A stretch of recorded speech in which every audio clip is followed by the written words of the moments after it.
Ice Age Bones with George Howard. You are listening to Brothers of the Serpent podcast. Cosmic Tusk!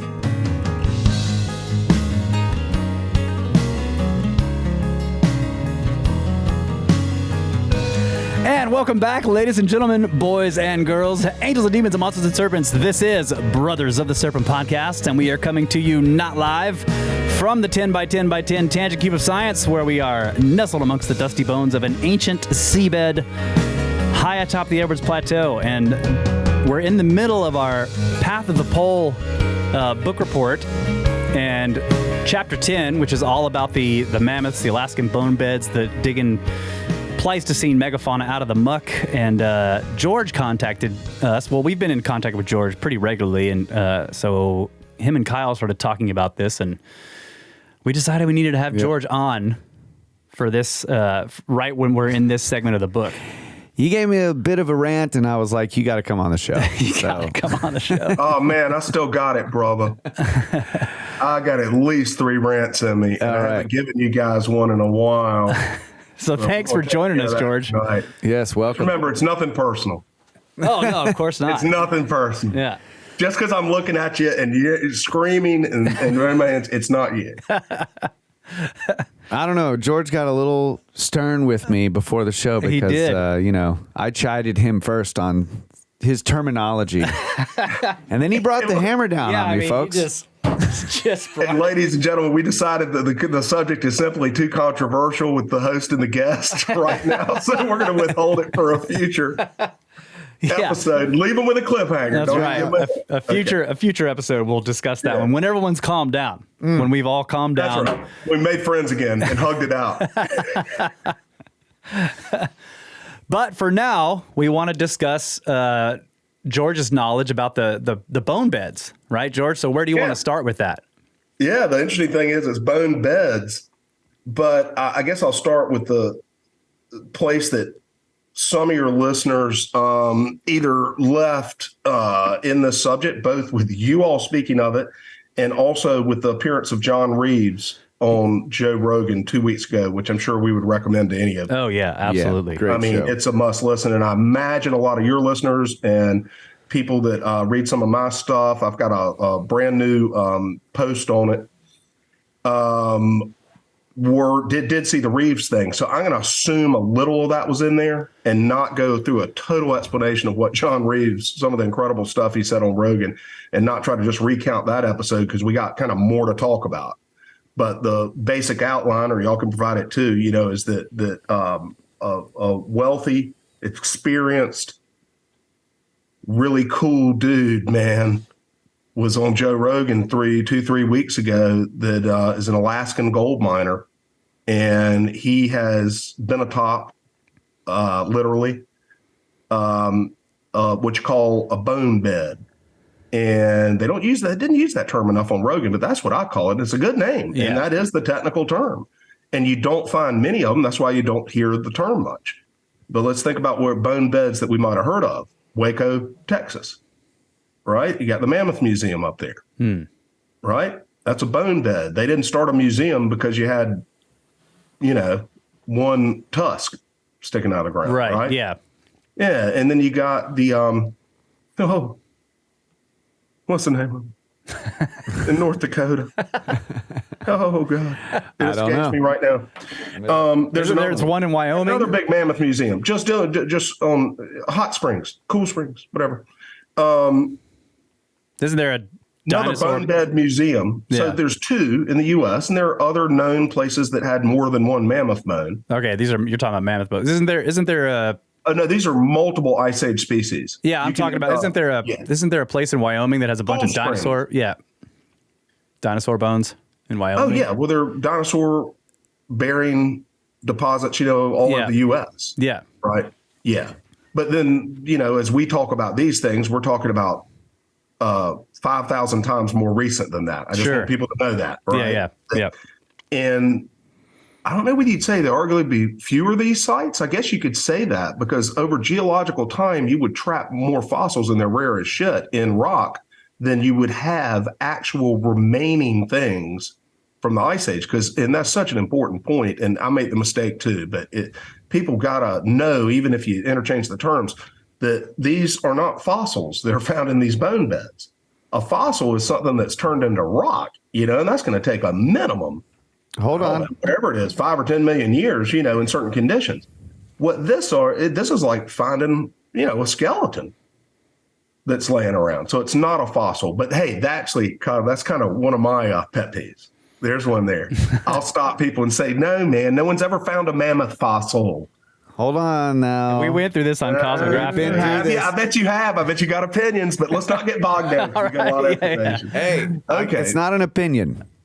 This is the Dictionary of Geological Terms, and a fossil is just a preserved bone or remnant of an animal. It does not say lithification. Preserved assumes there was some treatment to it.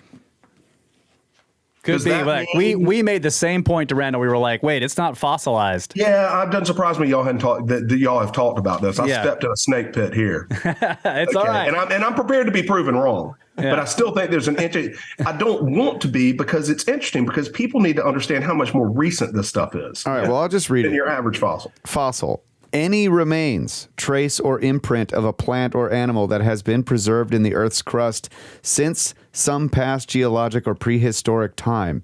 Loosely, any evidence of past life. So it doesn't say anything about lithification, which, makes you...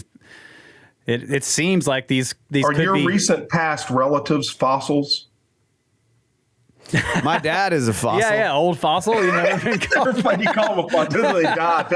You don't even have to be dead to be called that. Sorry, Dad. Okay. No, but anyway, I agree with you too, because we thought the same, but it's just not in here. I think it's important. Like I said, I kind of hope it's that way, because it makes a good distinction in people's head. That shit you see that a dinosaur is in, that is, it just takes a long time for that to happen. Right, for the lithification. This is finding bones that are still laying about. And so gentleman John Reeves goes up on Rogan and reveals something that in a way he had long since revealed. But he's an interesting communicator, because he's limited his communications, as far as I know, and according to him, it seems, to Instagram. Right, where he has the Instagram account, Boneyard, Alaska. And I'd been following that. I bet I was, one of the first 500 followers. I don't know how many it has now, but it's got hundreds of thousands. And it was it's a great Instagram account. And what it was, from what you could tell, because there's never much information on Instagram, right? And they had a website, and I went there a couple of times. I'll tell you why. But he's on Instagram, and he's just rolling out Ice Age bones. And for all the people that didn't know that these things are still laying around in places, it's, first of all, astounding. Then they wrap their brain around it, and then it's really cool. It's cool to follow. Hey, I didn't even know this stuff happened. And hey, something else this week. Look at that damn moose, ancient bison antiquus he found. And, holy cow, look at that tusk, and they put them, great pictures, and it's him and his family. You can tell it's just a super, super group of people up there, they're just likable, even on Instagram.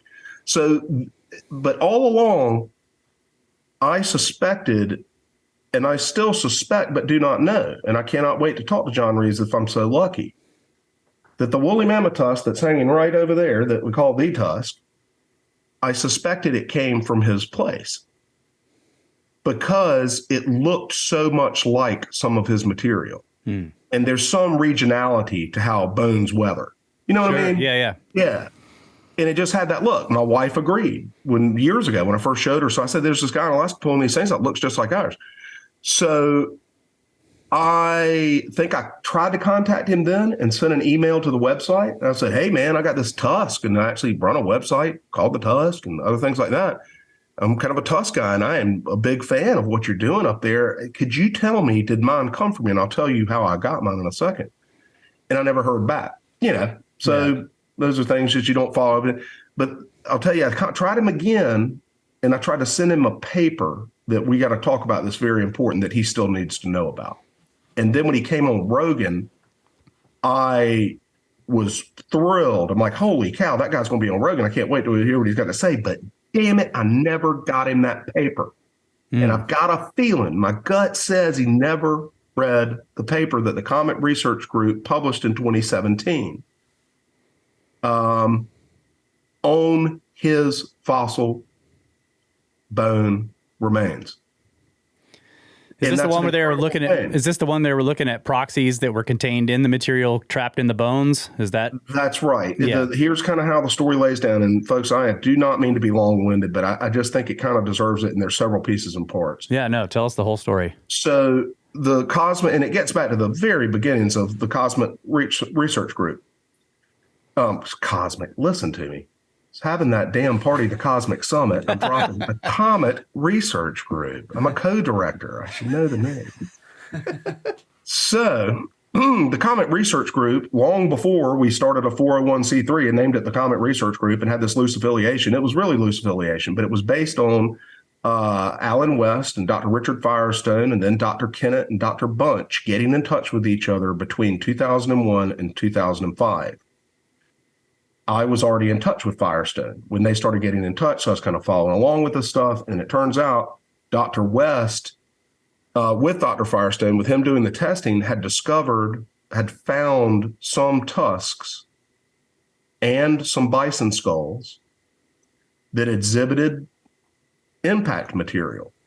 Okay. That they're in the classic sense of how they find it. You can think of it this way. If you take a neodymium magnet and hang it from a string and pass it along the face of the tusk, it'll grab, right?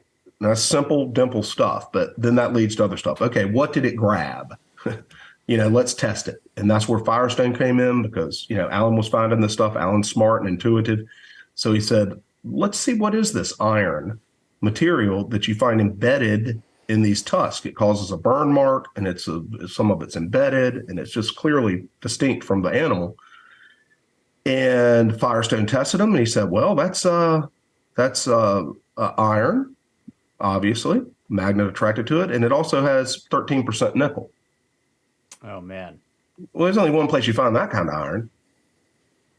And then then Alan, so he had these pieces and parts, but at the same time, he was studying the soils of Murray Springs and Blackwater Draw and the initial sites for the YD map, right? So he had a time frame that he was hyper curious about because he was finding the proxy evidence in the soils, and he knew that was 12,800 years old, right? Then he's finding these pieces and parts. And then he finds out it's meteoritic. And then it's like, holy shit, what's the date? And interesting enough, this was all chronicled on a National Geographic Explorer in 2009. A nice one.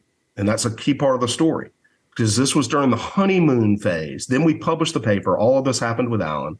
Right before we published the paper, the dates came back for the pieces and parts. And it showed that all those pieces and parts were 35,000 years old. And he was like, damn, it was a red herring. That it wasn't from the YD event.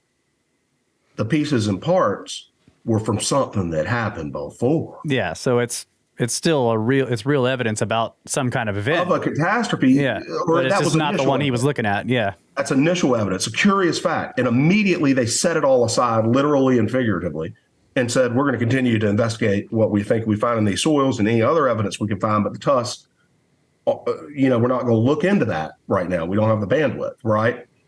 But here's what happened. In 2016, they departed from the Younger Dryas impact event, which has a very discrete date. Might have been several events, but we all put it at 12/9. And they departed from it and said, let's go back and figure out what those tusks really were. You can imagine this is 8 years later, 9 years later, 10 years later. And they say, let's go figure out the damn pieces and parts thing, those 30,000-year-old things that have that strange metal in it. And they said, well, how could we do that? Well, where did the pieces and parts come from? Well, ultimately, they come from this mine where a lot of materials come out of in Alaska. But you don't, who knows where you could get that? I'm not sure, and I'm in direct touch with the guy who wrote the paper, but I've got some more questions to ask. I'm not sure why they didn't go directly to John because he owned it at the time. But what they did is went to the other place that holds tons of John Reeves' mine's materials, and that's the American Museum of History on Central Park. And in a weird scientific government big museum thing, Otto Geist was up there from 1920 to 1940, as well explained on Rogan. So I don't want to go into any details. I don't have too many. And Reeves has them all, literally. And was shipping that at that time was another private company. The important thing about Reeves's land is it is private land, and you don't find a lot of that in Alaska. Yeah. Particularly 10,000 acres of it with gold and bones. So he's got total right to excavate that stuff. And so did the museum in whatever agreement they had with the previous owner, because he only bought it 20, 30 years ago, right? But it's been mined for years and years and years. And this material was coming out of it. The American Museum of History was soaking it up and shipping tons and tons of it back to Manhattan. For whatever reason, I'm sure Reeves could tell us, they obviously got tired of storing it. Let's say it's wartime. It's 1940, which it was.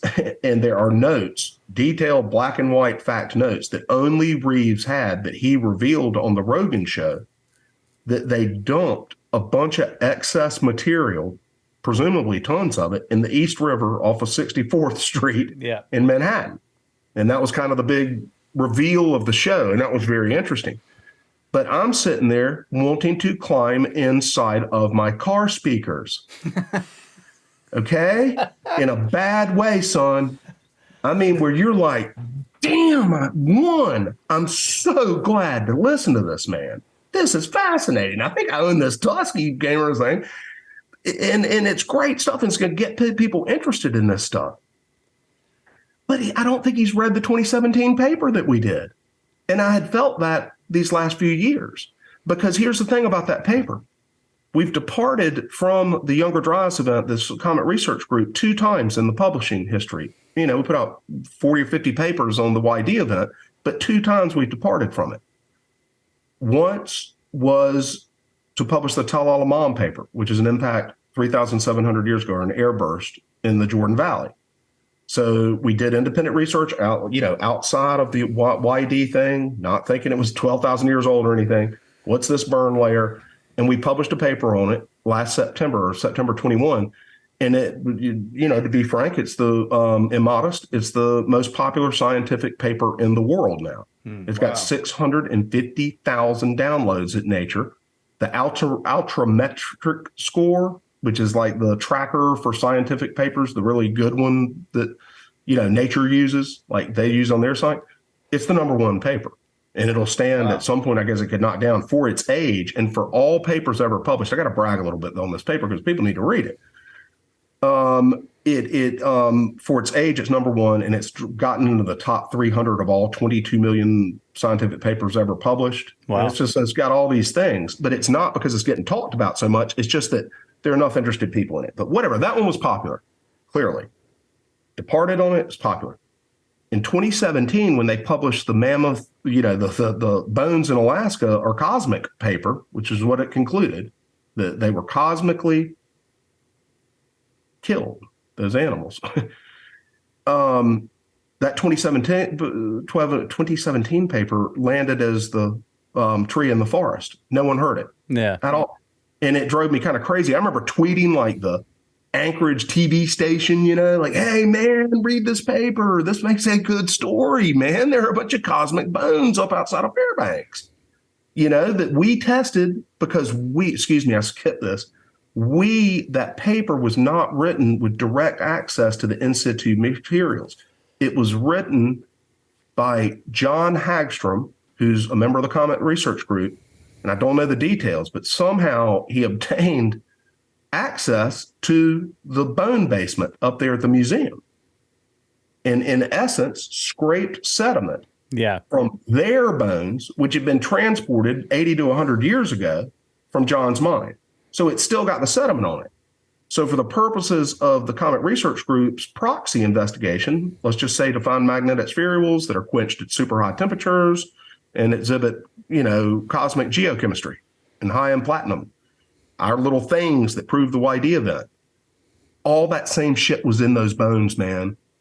All And the they're- stuff that we find at the YD layer was in there in spades. And But they're like 24 to 30,000 years old, right? Dating is less, yeah, 24 to, it's a broad range. 24 to 35. So it suggested there were recurrent events. The conclusion, which I really got to wrap my brain around, because what you're doing is it was a speculative paper to some degree, but the contention was that in the title that it was recurrent events. Yeah. And those bones are mixed up for different ages, and there were several different kind of catastrophes that killed animals like that in vast numbers, and then they were collected. They didn't all drop dead right there where they're finding them, right? Sure. I think it's well accepted by John, and it's well described in the paper that they would have been sorted. All of that sediment washing out of those valleys in the intervening 17,000 years would have sorted itself. You know how sediment sorts. You end up with big rocks Didn't the here. paper say something about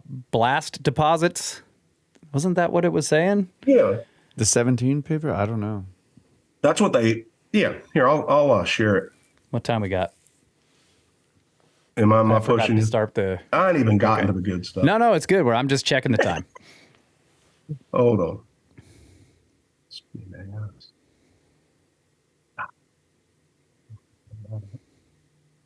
What are y'all seeing now? Gosh, nice. Evidence for an extraterrestrial impact. Yeah, that's certainly in the. Oh, impacts microspherules. Hold on. Okay. This one right here. Okay, well, you have to stop share. You got to reshare it then. There we are. Stop share. Well, no. I did reshare it, and then y'all stopped me. Hold on. Well, it was, Audience, very there was sorry. a lag. There was a I'm better lag. at this. Okay. There she is. Does that show okay? There we Yeah, go. we see Scientific reports. Yeah. So that's in Nature too. One paper goes big. This one just goes absolutely nowhere. But impact related to microspherules in late Pleistocene Alaskan and Yukon muck deposits signify recurrent episodes of catastrophic emplacement. That's a hell of a title. Yeah. I mean, damn, that's in Nature. That's a peer-reviewed paper of recent vintage, for God's sakes. And the conclusion is absolutely stupefying. And there's no follow-up. I mean, that's so typical in this stuff, but it just never fails to, lest I rant. Okay. So they found all the same stuff. They very detailed, the stratigraphy. They go through all that. Here are pictures. See, these are the old bone collecting days when they were sending it back to New York for decades, right? Yep. And see, now That John guy on the right owns is this. yeah. So we didn't talk about his mine. We said they came from the Fairbanks region, blah, blah, blah, right? And they were transported because we didn't know that the guy was up there doing it. It was knowable at the time, which is kind of a sad miss, and I'm not sure the story why they didn't contact him directly, but it kind of made sense. They went to the museum, they tested the old bones, those were all cosmic. And then John Reeves goes on, and I want to get this paper to him, and I imagine he has seen it now. I think we kind of have had it confirmed, but we hadn't started a discussion with him. And here's the importance. This is why this stuff has legs, I guess you could say. And let me take that down now. But that paper is directly linked on the Cosmic Tusk at the very first post, which is on this subject, which has some other takes on it. Okay. So Reeves goes on there, and it was nice that the kind of where the conversation went. And it was a great podcast. I'm biased because this is right over the target of my subjects, Yeah. But I thought it was just a fabulous podcast. Oh man, general. I was riveted the whole time. Yeah. It's just no, thank you for saying it. Yeah, I don't know, it's just me. But Rogan really liked him, first of all, and that's important. Yeah. You know what I mean? And he's such a genuine guy, and the chemistry was just great. And I hadn't seen the video, but I bet Rogan was just about to crawl across the table a couple of times. And where it all kind of landed was that John, it seemed, had refused a fair amount of academic investigation. Like he could have brought attention to it. But being that kind of landowner in that kind of position where you kind of hold all the cards and you already wonder whether these guys that you've had preliminary talks with, they don't believe that some of these species actually lived in Alaska, for instance. I don't know whether they were really being totally skeptical with him, but he just got turned off by the academic stuff, it seemed to me. Plus, they dumped all those bones in the river. And he couldn't. And he couldn't. The history was not good. Exactly. He said what would you say? 10 years ago or more, he went and said, "I want my damn bones back because they're just sitting in your basement." And the guy was like, "Oh, we're asbestos cleaning or something." And he's like, "This is bullshit. I know." Yeah. But the other thing, was, I think, he might be worried about other stuff too. So. Oh, yeah. That all stuck out to me, too. You don't want to get in an archaeological situation. Right, exactly. Paleontological situation. Yeah. Paleontological is one thing. And archaeology is a totally different thing. That's right. And so I guess people can see that it just seemed that, wow, one, this is getting tremendous attention. This guy's the right guy, but it just is totally excusable. It seems he missed this paper.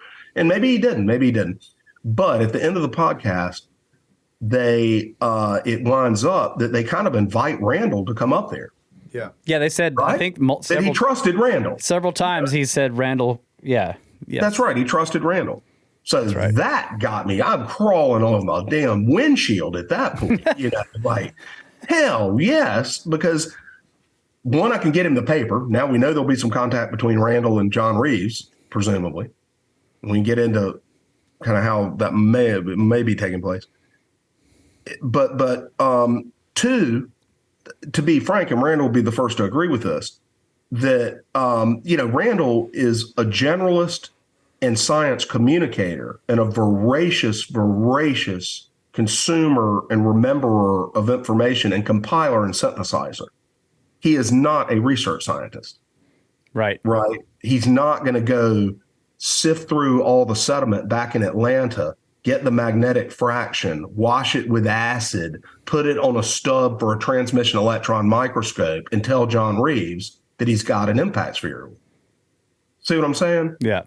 So it'd be nice to have Randall up there. And again, Randall will be first to say it, but I mean, he would give great interpretation of it. It'd be interesting as shit, even if he didn't have the forensic skills. But if you want to nail it, if you want to get it published, if you want to really find out scientifically what the hell happened in his area, you need Randall and you need a bunch of other technician types, almost in multiple disciplls. And all those technician types need somebody to carry their gear. Y'all don't have a role. It might be remote. You got to have somebody to carry. I didn't start this podcast to do stuff remotely, George. But we're trying to get something done, gentlemen. Whatever simplest.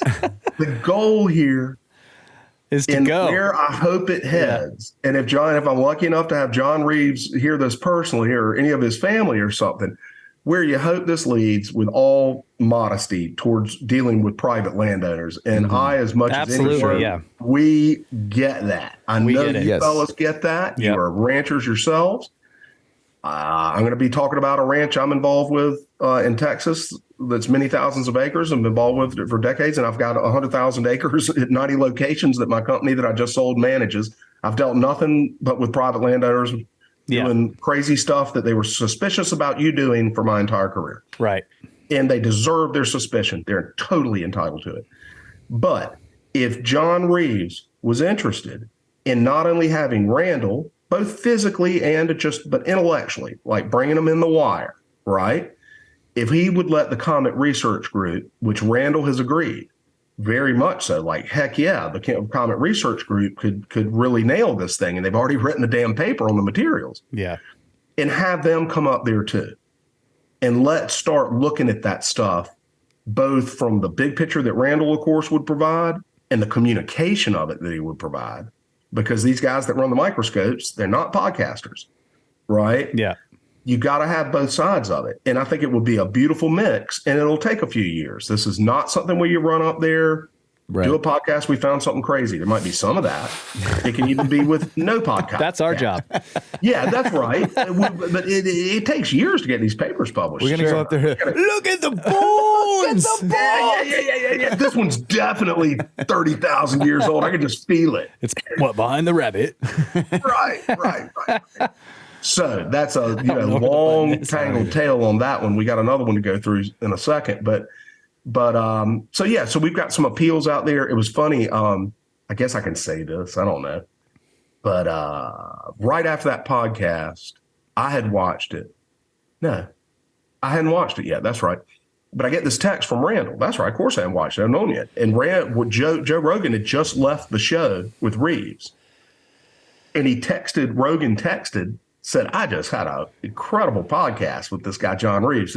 Randall just read me the text or something, but because he called me immediately. He said that I just got this text. Joe says something, that he just has this great guy from Alaska on and really wants my take on it. Yeah. Right.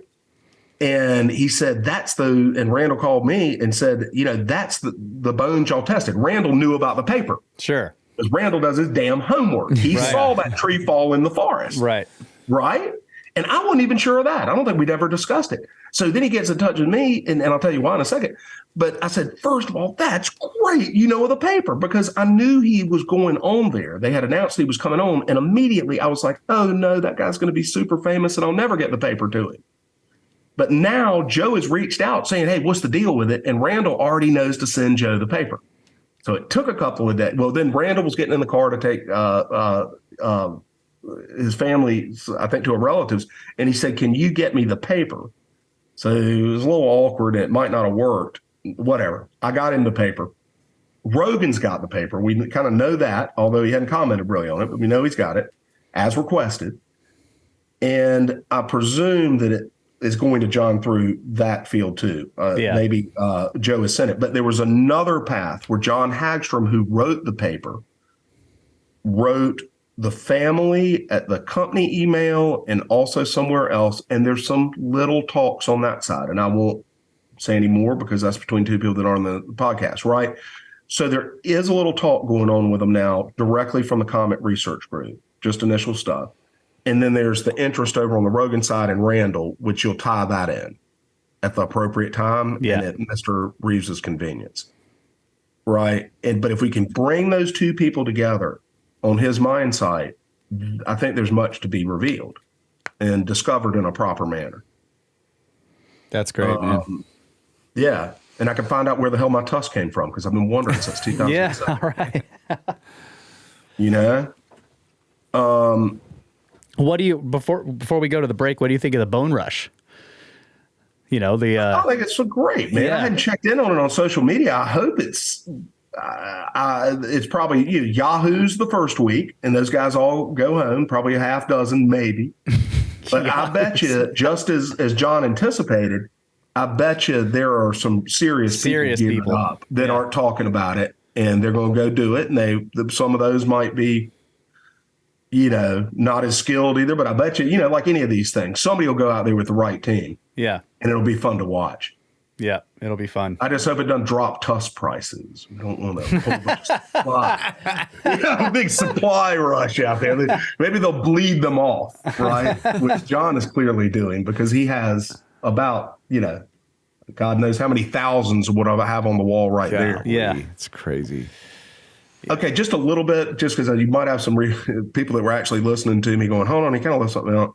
The way my tusk is related and why I don't know it came from his mind is because when the National Geographic did the story about during the honeymoon phase of the YD event, they recreated the story I told you about Alan finding pieces and parts that were weird. Okay. So they recreate that in the Explorer, and they had all the orchestra music and all of that, and Alan holds a neodymium magnet up on a string, and it grabs that tusk over there, right? In the net, that thing's been on TV, okay? But what they were doing was recreating him finding them originally a few years before. Okay. They weren't there live. So when they recreated it, they did it at Calgary or Canada Fossils in Calgary. So that's where National Geographic and Alan and whatnot went up there to film, and I was following all this on emails, and excited as hell, obviously. But Alan, while he's up there at Tusk Central, if you're up there in a big old Canadian warehouse full of that stuff, right? The night before the filming, he said, "This is Alan West." He said, "I got to go find some more. Yeah. I've got, let me go do some primary research while I'm at this thing to film." And he went, dingle, dingle, dingle, dingle, dingle, got to this one, which he had not found yet. And it went ding. And the next day they looked at it and said, "That one's so big and beautiful. Let's make that the actual prop." And it's not even a prop because it does have those same marks on it. Yeah. So a few weeks after they filmed, maybe the episode had come out, Canada Fossils got in touch with, it wasn't even called that at the time, but the YD team, we called it then, and got in touch with Alan et al. And said, "Hey, thank you for coming up here and filming. That was a lot of fun. We got some great attention to our business. By the way, we've got that tusk that you used. And if y'all want to buy it, we got a great price of X on it." And it was a killer price. So Alan sent that around to the 23 members of the YD team, or 30 at the time. And I had sold. That's right, man. We had just added onto this house and had a big blank wall. And frankly, our decorator was in here. And you could see, I think the TV was up already. And she said, because I center my house on a television, not a fireplace. I don't do the fireplace thing. The hearth of a home is the television. Okay? Wow. That's the hearth. That's what everybody's looking at. You're like, you know what this wall needs? A giant fucking tooth. Yeah. That's what the decorator said. She said, "You got that big blank spot and you're into all this outdoor, or whatever, natural stuff. You need something big and old and natural." And I had just gotten that email and I'm like, "Hey, God, I got that." And Sam's like, "What?" And I'm like, "Some mammoth tusk." And she goes, "What?" And we kind of measured it out and said, "Actually, that might work, know?" And then Canada Fossils, this is a key part. They said, "Hey, we've got an in-house metal sculptor artist, and he really thinks he's got a perfect way to hang it, and he's excited to build it. If you'll pay us a little bit in addition to the tusk price, we'll let him do this custom rack." Yeah. And that rack's key to the way it works. You send me a good picture of that. I can put it up in post on the video. Oh, I will. Yeah. I will. So that's why that tusk, I'm not confirmed it's from John's, but he let some go. He doesn't let any go now, but early on, I think there were some getting to market. And really early on, there was. Really early on. Yeah. Exactly, buddy. You're exactly right, man. It could have been Before in he any of owned those it. intervening years Yeah. when the mine was active or inactive or, Yep. That's All right, let's I hadn't thought of that. Okay. Yeah, let's take a break. Yeah, man. This is great, George. Okay. We'll be right back.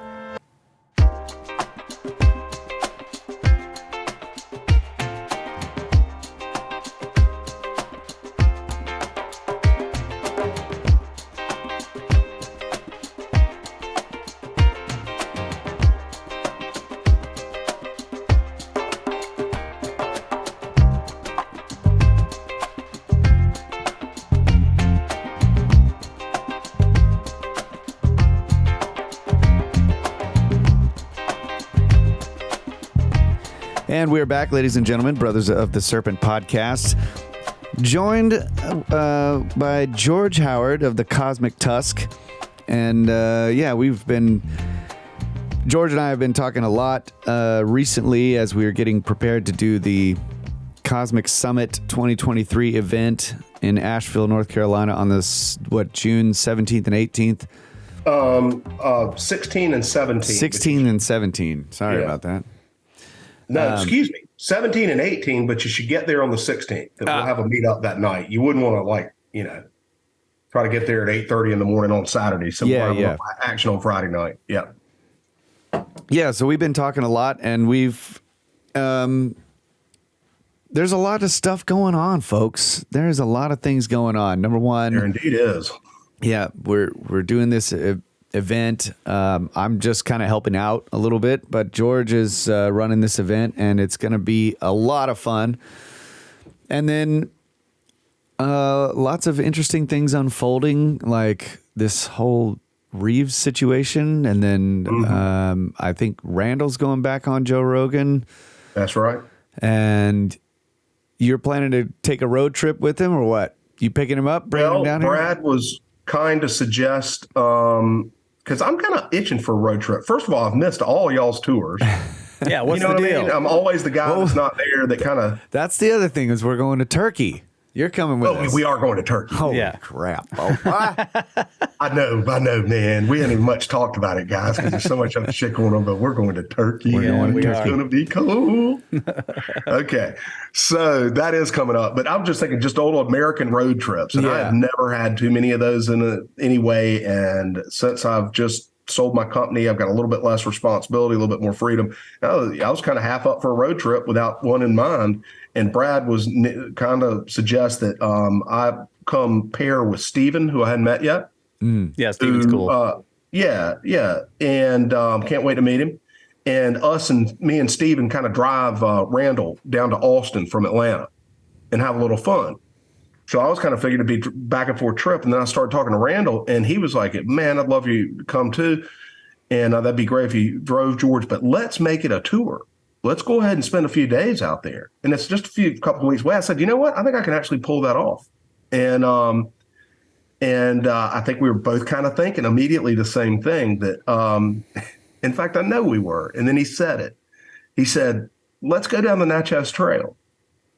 And I said, hell yeah, man. I was thinking the same thing. And funny enough, I just did it last year for the first time. And that's the Scenic Parkway, U.S.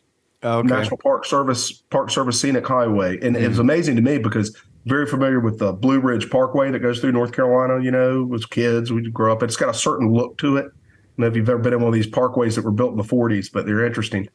And they ain't like a modern interstate, but they're big, long roads, through state after state that are all federal land. And so Natchez is one of those, and it looks just like the Blue Ridge Parkway, but I had driven it last year, coincidentally, or 2 years ago, to go meet Graham and Santha in Vicksburg. I couldn't say this a couple months ago, to film episode, whatever it was, 5 on Poverty Point. yeah. Oh, yeah. Graham invited me to join them Ancient because Apocalypse. originally I was supposed to be on the show. Not that one, but another one. So he said, hey, come meet the producers and stuff. And so my daughter goes to Baton Rouge and goes to LSU in Baton Rouge. And I was like, well, heck, man, I'll go down there, fly into New Orleans, get a rental car, go see my daughter, and then I'll drive alone up to Vicksburg, Mississippi, is where you launch to go to Poverty Point and see Graham. So I had a wonderful long day driving the Natchez Trail, which is defined by multiple mammoth Indian mounds. From the beginning of the trip to the end, it is a series of stop at Emerald Mound, stop at Watson's Break, stop at, I forget the ones that they down at the bottom. Looks like we need to go cruise this Killer road. trip, Yeah. man. But we're going to do it the other way. First of all, that's one of those things that's probably better the second time you go back. I don't mind at all retreading my steps this recently, but we are going to retread them in reverse. So I think we're going to come back from Austin, go up to Vicksburg or maybe a little further north, and then come back down and end in Baton Rouge, but end at the Indian mounds there in the shadow of Tiger Stadium on the campus of LSU. There are 3 very important mounds, gentlemen. And this made local news down there, pretty good local news, but it hadn't gotten out. I hadn't talked about it on podcasts, but a guy named Brooks Elwood, emeritus professor at LSU in the geology department, looks at those mounds every day for his 30-year career, right? Those mounds are sitting out there. And he got curious about 10, 15 years ago. He wanted to know how old they were. In his initial studies that were published like 8, 10 years ago, just kind of dipped his toe in it. It looked like they were pretty old. Last year, he came out with another study, and they're 12,000 years old. That's right. Oh, yeah. Now, the I oldest did report man-made this story. structures, y'all Yeah. did catch that. Beautiful. That doesn't surprise me. So, and I think Randall was unaware of it, and he was flabbergasted. He said, really? Yeah. So I sent him the stuff. He's looking all that over. And so we're going to get down there and end with the oldest human structures, in North America, newly proven, That's great. and hopefully maybe talk to Dr. Elwood. Oh, yeah. So we got that going on, but I got an interest in taking Randall out to another location relatively near Austin that coincidentally I am privy to another bone bed in that region. Not the one in Alaska, but one in Texas. A Pleistocene bonebed in Texas. Yes, sir. Yeah. And we talked about it a little bit earlier, and I gave you the full story, but it's private land. And back to our respecting private landowner discussion, right? Yeah. Just as is with John Reeves, it's a little bit different flavor at this piece, but it is private land. I happen to have access rights to it that, I'll exercise here, and I hope appropriately, but I've gone out there dozens and dozens and dozens of times. And we have, my company is in the business of restoring streams. And with the landowner, we have restored 20 miles of stream out in this area. And not too much, but in 2015, to make a very long, complex story short, I was contacted and was able to participate a little bit in the dig of the site, which a very skilled amateur a professional geologist in the oil and gas business. So those guys are very serious, highly trained specialists, but they're not academics. They're working out in oil and gas. But he was a paleontology buff, and he first discovered the site, and he informed the owner of it, and he reached a tentative agreement at the time to study the site. And that kind of bounced back and forth for a few years, and he was making some good progress. And then strangely enough, and I was aware that it was on this land, and that flabbergasted me, because when I first met the landowner of this place, they told me about it, and it was 2007, and I had just purchased my tusk. So I'm going out to this farm the very first time, and I've been out there, got a 15-year relationship now. But the very first time I'm out there with the farm manager, and I said, well, how are we going to go see the ranch? I've got to see all these streams. And he was saying this part's over here, and this section's got this, and here's where this trib is. And down there is where the bones are. And I said, bones? What you got? Old dead cow out there? What's going on? What kind of bones? Big ranch, you got 6,000 acres. Of course, there's some bones out there. What kind of bones? He said, mammoth bones. And I said, you gotta be kidding me, man. And it was the first time I met him, so I didn't want to, and I had a business purpose, Yeah. And in my head, I'm saying, you gotta be kidding me, man. I just bought a mammoth tusk. I'm all into this shit. And a piece of land that I'm trying to buy here, or buy the mitigation rights to conservation easement, has Ice Age bones on it? He goes, oh yeah, a whole bunch of them. So they even found a thing that's never been identified in the state of Texas. Oh. Only been identified in South Carolina, South America, a toxodon. Oh. And that's the animal that Darwin said was the strangest animal he ever encountered, right? Because it's a mix. It's like a platypus of Pleistocene animals. It's like a mix of several different things.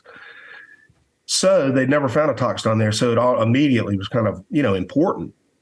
And it's a tangled tale, and I don't want to be disrespectful of anyone, because there are a lot of great people in this story. But ultimately the landowner. Who's the villain? Ultimately, the landowner got cold feet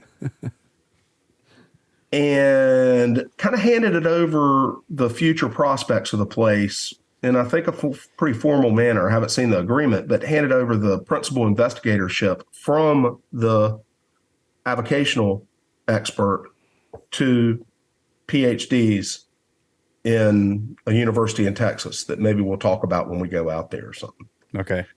And that university in Texas, and actually a particular person at the university, I understand, is the principal investigator of the site and presumably responsible for either investigating it, or is entirely within their right not investigating it and just sitting on their rights and their relationship and whatnot. And unfortunately, in my view, that's the way it played out, that the academic department did not want to investigate it and hasn't, as far as I understand. So one publication was made from it, and right now it's on ice. Do you have any But idea why? I don't mind taking people out there in a respectful manner, not revealing the location, Yeah.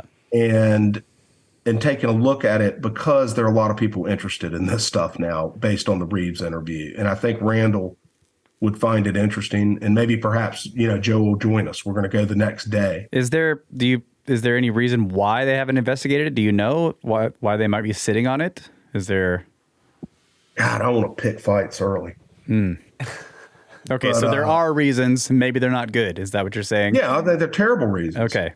I think y'all have discussed it ad nauseum on the show, as we will for the rest of our careers in this subject, that there are certain elements of academic bureaucratic science that if it's not in the lane that researcher is in control of, he may have some agreement in his hands that he has principal authority over.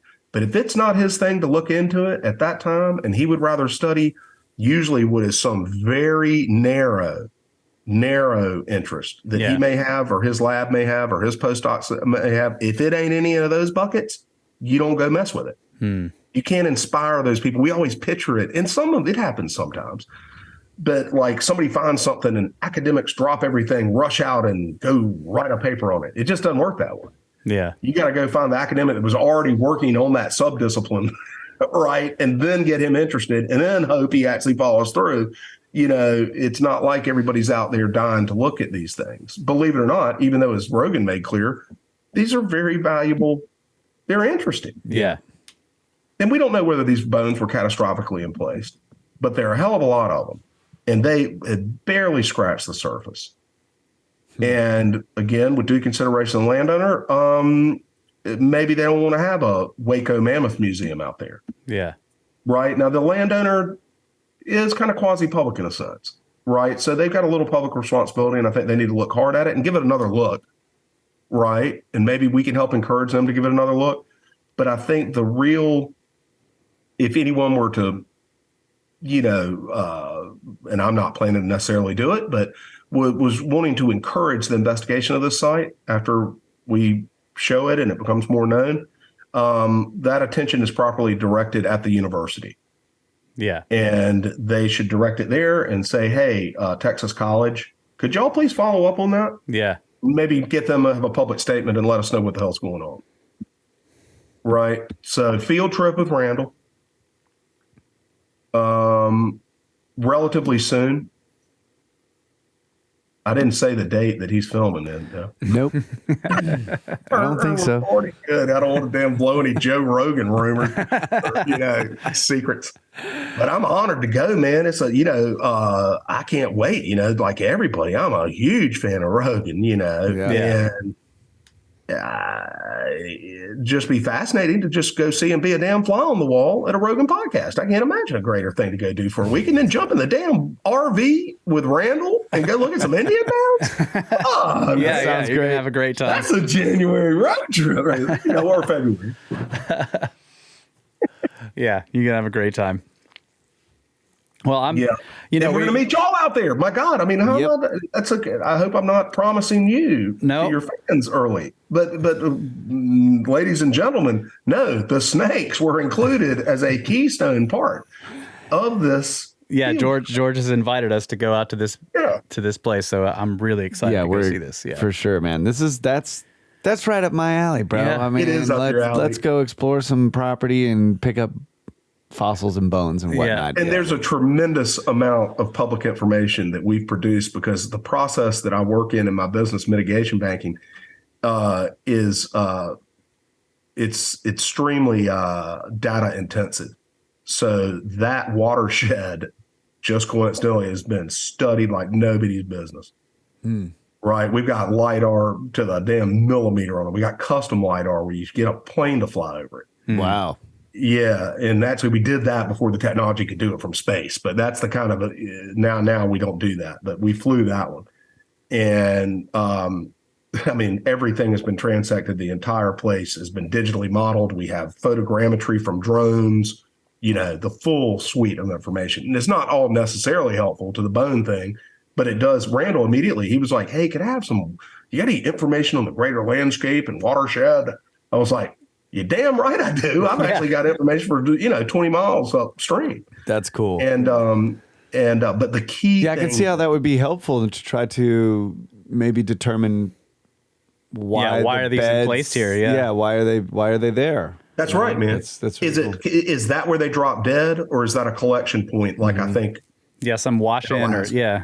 That would be question one. And here's the great thing, man. So as I was kind of putting this together and still not 100% go, I was concerned that if I led the tour, that I was out there on one key day out there with the college and other people, and I learned a little bit about it. But hell, that was a long time ago.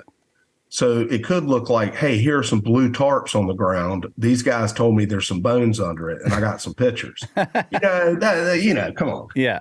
But you remember maybe I got to it, that when the university got disinterested in it, the aggrieved or the geologist that had been looking into it was exited from the program.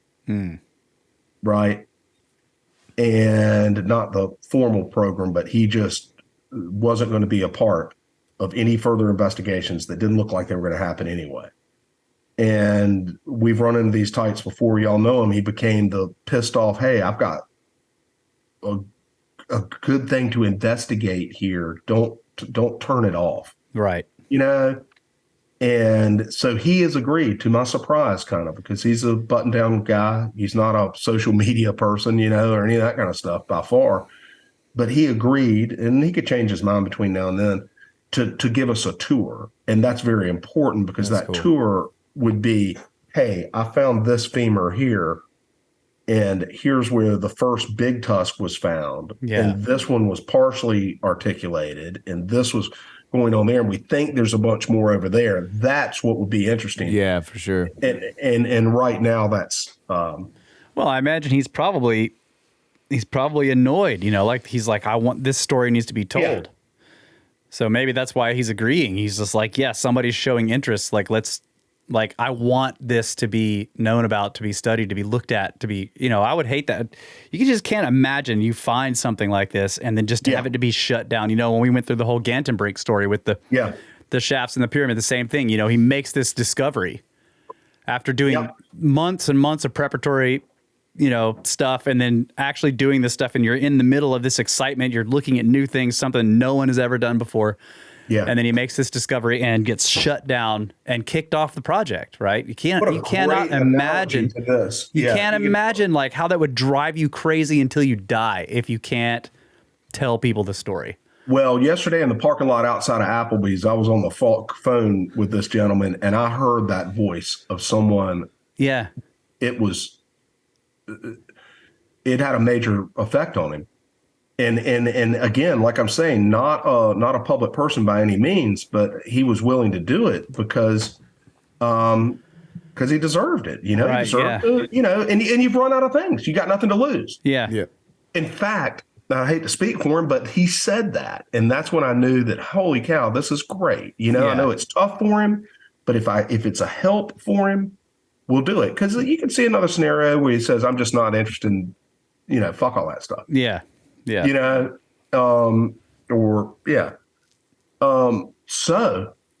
we're going to go see a secret bone bed. That's so awesome. I'm excited. Amazing. Yeah.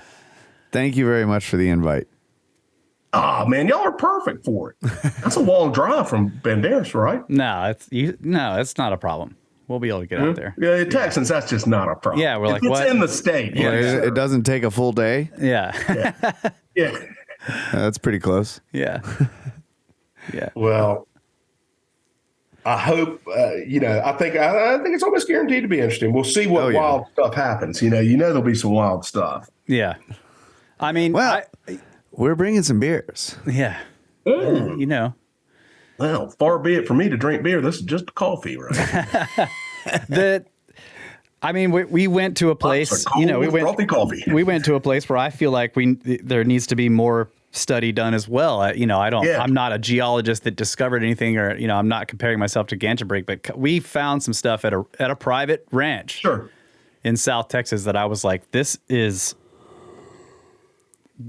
if this is what it looks like, then this is momentous, and it's the same deal. It just for every site that gets investigated, there are probably 100. Well, there are hundreds that are never known. Yeah. Some great number that are known, not followed up on. Some number that are known, followed up on, and then deep sixed. That's right. For one reason or another, either a landowner that just says, hell no, I have no interest in it, or some kind of bureaucratic academic thing, or some kind of academic fight. But for whatever reason, you had it and then you lost it. Yeah. It's frustrating. I didn't know y'all had I think I've heard you talk a little bit about that. Yeah. I'm obviously an amateur, so I don't know. But there were lots of indications, and it was multiple things, but I was just like, I think there's something here. And I have no way of confirming anything. And, it's private land. Can I talk to the landowner and ask him if I can get an academic out there? But what's the academic? And, he's not going to, I don't know. So you have the same, I went through another version of this when Randall went on, I guess it was 2 years ago. Joe had just moved to Austin, and they had been talking, as they frequently do. It comes up, Joe and Randall talk about, we need to do the field trip, whatever it is. We need to get out in the field. And for good reasons, the busy guys, they hadn't put it together yet. So I hope it checks that box. But we were trying to check that box a couple of years ago. And the idea was to go out to Hall's Cave. That's right. We were working on that with you as well. Was deep in COVID, and y'all were part of that too, man. Yeah. See, this is a redo of that. This is karma coming back, and it's either going to bite us again and it's going to fall apart again, or maybe we'll get lucky this time. But yeah, we were going to go out to Hall's Cave. And which is that's in our backyard. I mean, we were, we worked right next to the place. For you guys, I was excited for you guys to see it, much less Rogan. Yeah. And what happened, just so people know, is it was deep COVID during that bad year. I guess it's 20. Yeah, the beginning of COVID. For good reason. In that case, that place has been well studied. Yeah. There's always more to do, but it is well studied. And the two principal investigators of it, one of them was originally the investigator of the other secret bonebed. A very good guy, but he's elderly. And he was tied into Hall's Cave, and he was too old. He said, I can't participate in stuff. And so then the other fella contacted the Halls on my behalf, and I wrote him a proposal. I said, I'd like to bring a group out there. It will be attention. Attention will come to it. In fact, it's one of the biggest media personalities on the face of the planet, would come out there, and they politely declined any access to it for anybody. And I think that would have been anyone. That they were elderly. It was COVID. Yep.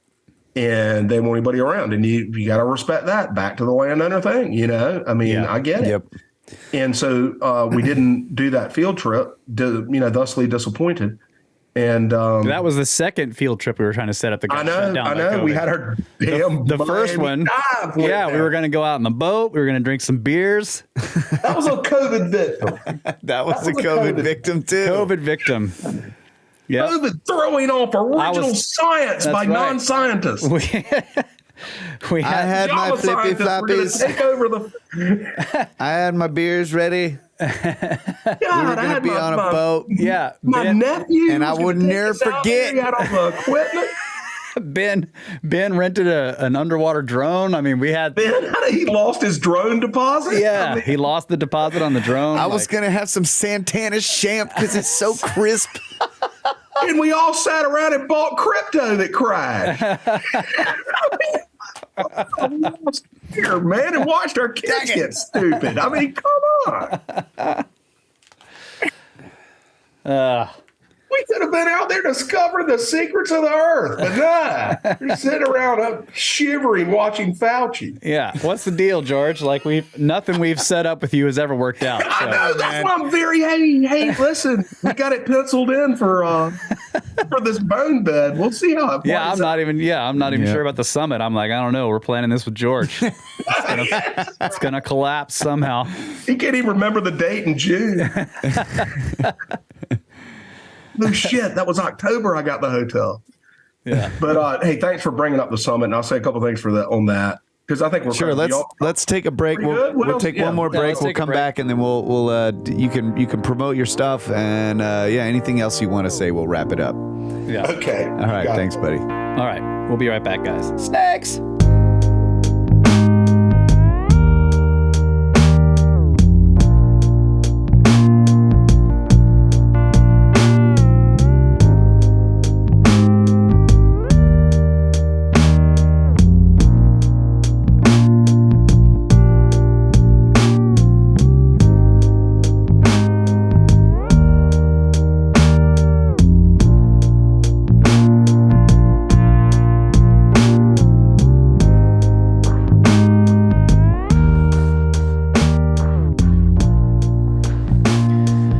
Welcome back, ladies and gentlemen. Second half of the show. We are joined by George Howard here at the Snake Bros Institute for Advanced Coprolite Studies. There are no degrees here, only certificates of ignorance, and we've been discussing mysterious bone beds of Pleistocene megafauna in Alaska and also in Texas, and maybe we'll get to go visit at least one of those.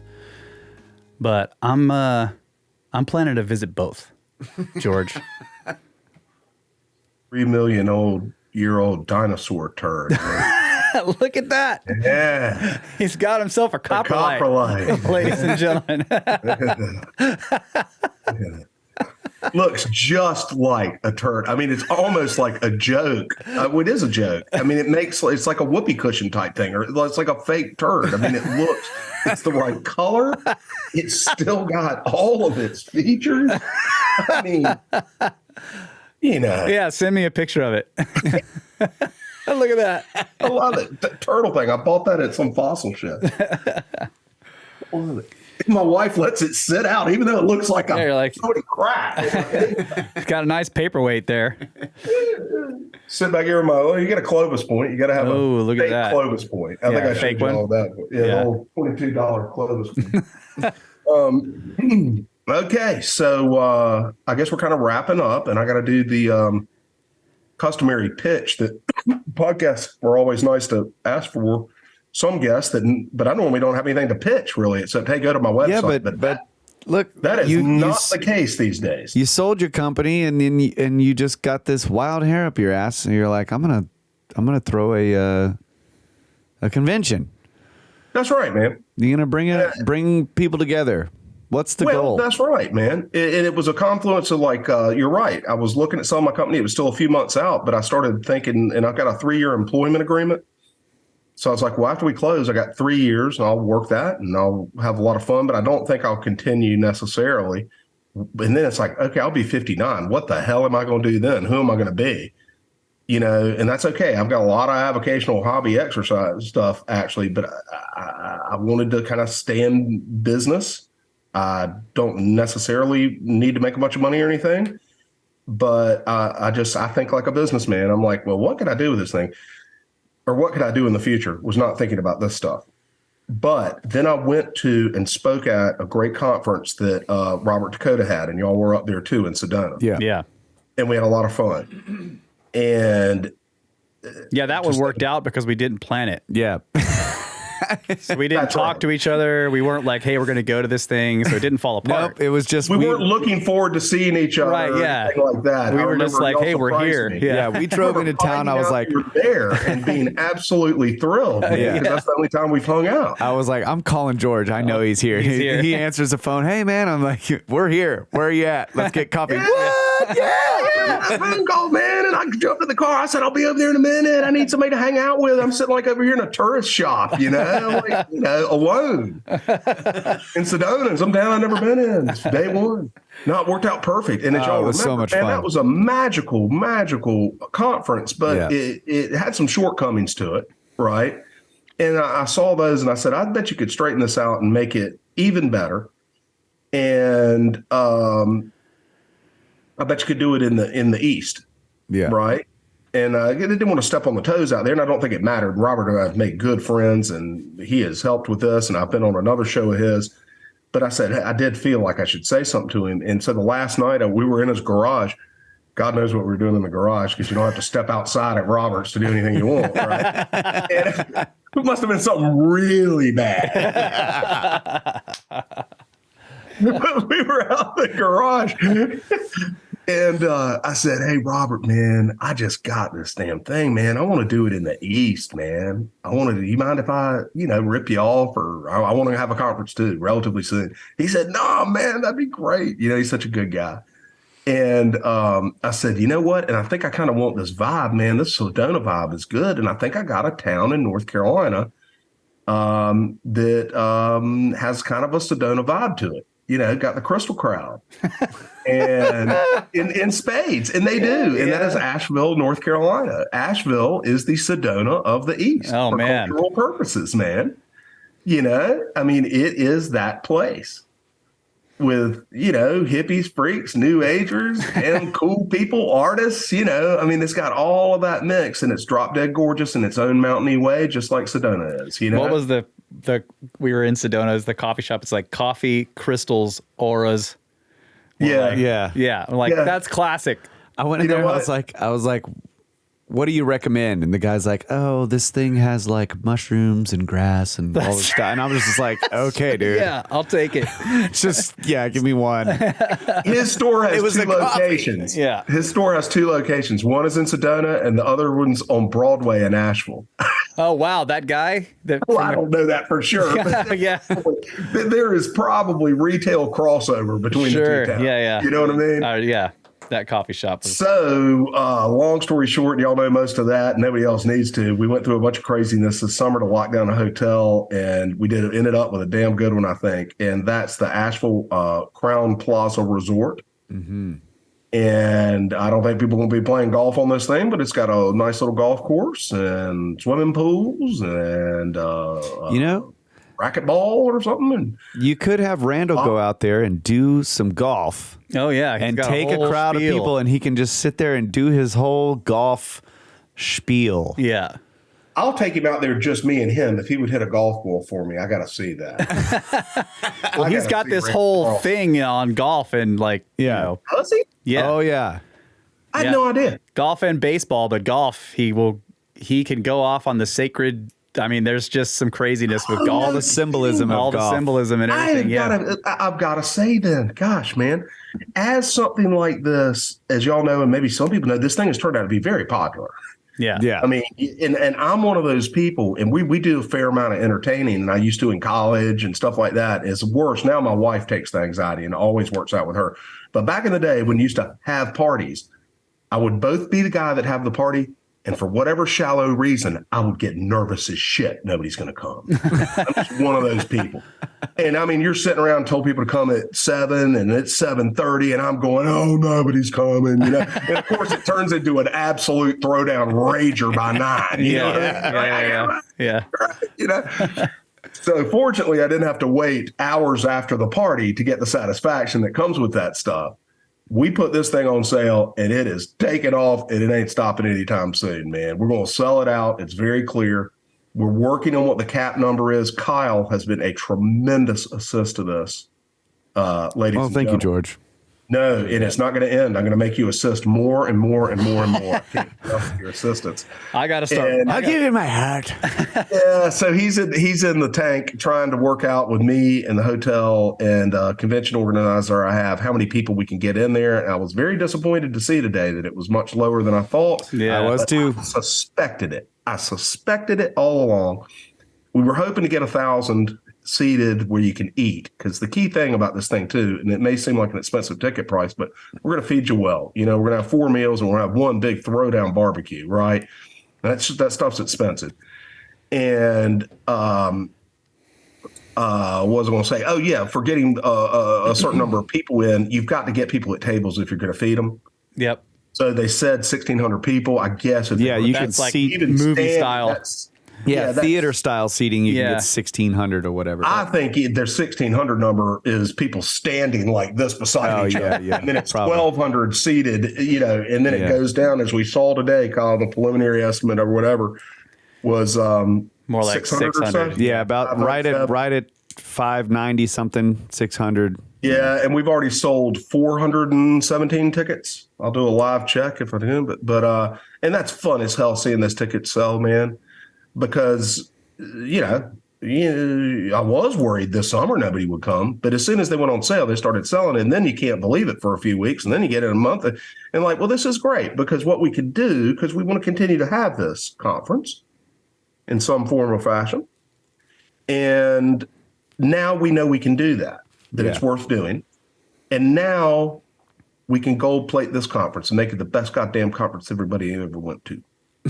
Right. I like the sound of I that. should have said that because now it can't be a damn reel, or maybe it can. I don't know. But we're going to make it as good as you can make it from a financial standpoint. I ain't trying to make any money on it. We'll get to that later. Right. And really make it a success. So it gives us probably more of a budget than you would normally get or deserve for such an event. But we're going to spend every penny of it if it's needed. And we're going to try to do it right. And Kyle's very involved in that. And that means getting upgraded video, I want to have a roving reporter. Kay Smythe has just signed on to do that, right? Which is going to be neat. Not that I have to pay Kay, she's doing it, but you got to get a cameraman, So we're adding extra things, going to have multiple cameras. And it really gets down to two. If you can't make it to Asheville, we got which is a fairly expensive ticket, $500, and it may go up.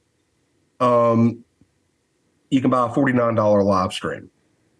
Okay. Yeah. And we're actually going to wrap around some privileges with that purchase so that you can be a part of a private Discord server and receive regular updates and discounts on future conferences.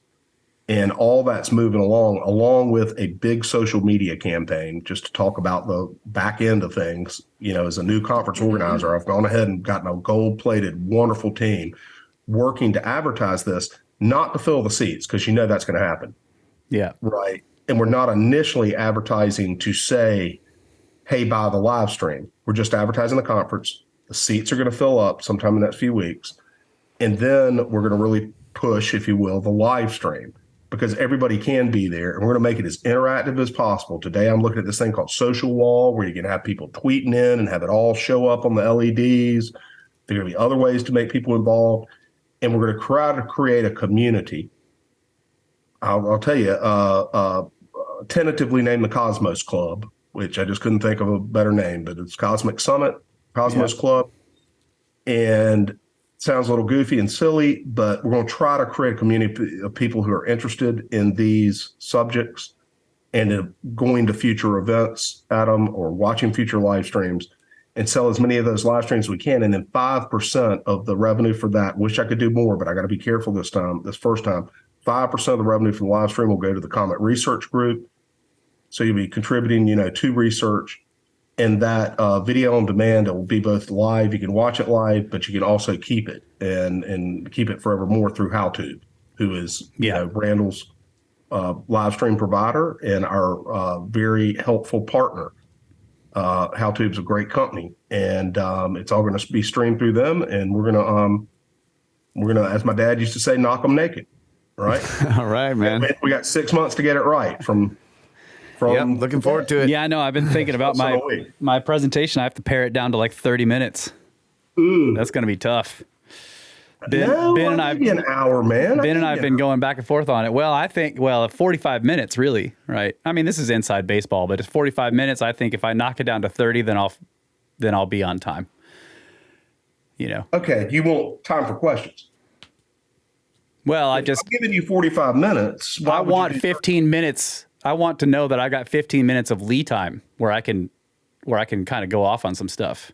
Oh, absolutely. Yeah. I think you're going to got an hour, man. I have to look back. All that stuff's going to stay a little flexible to the thing, but if it's an hour, I need to pare it down to 45 then. There are so many good people that I've had recommended to me and have contacted me and said, I'd love to speak, man. I mean, it is an endless amount of quality information out there and a whole bunch of bullshit. Right. That's my part. Yeah. And I'm going to curate the bullshit out of this stuff.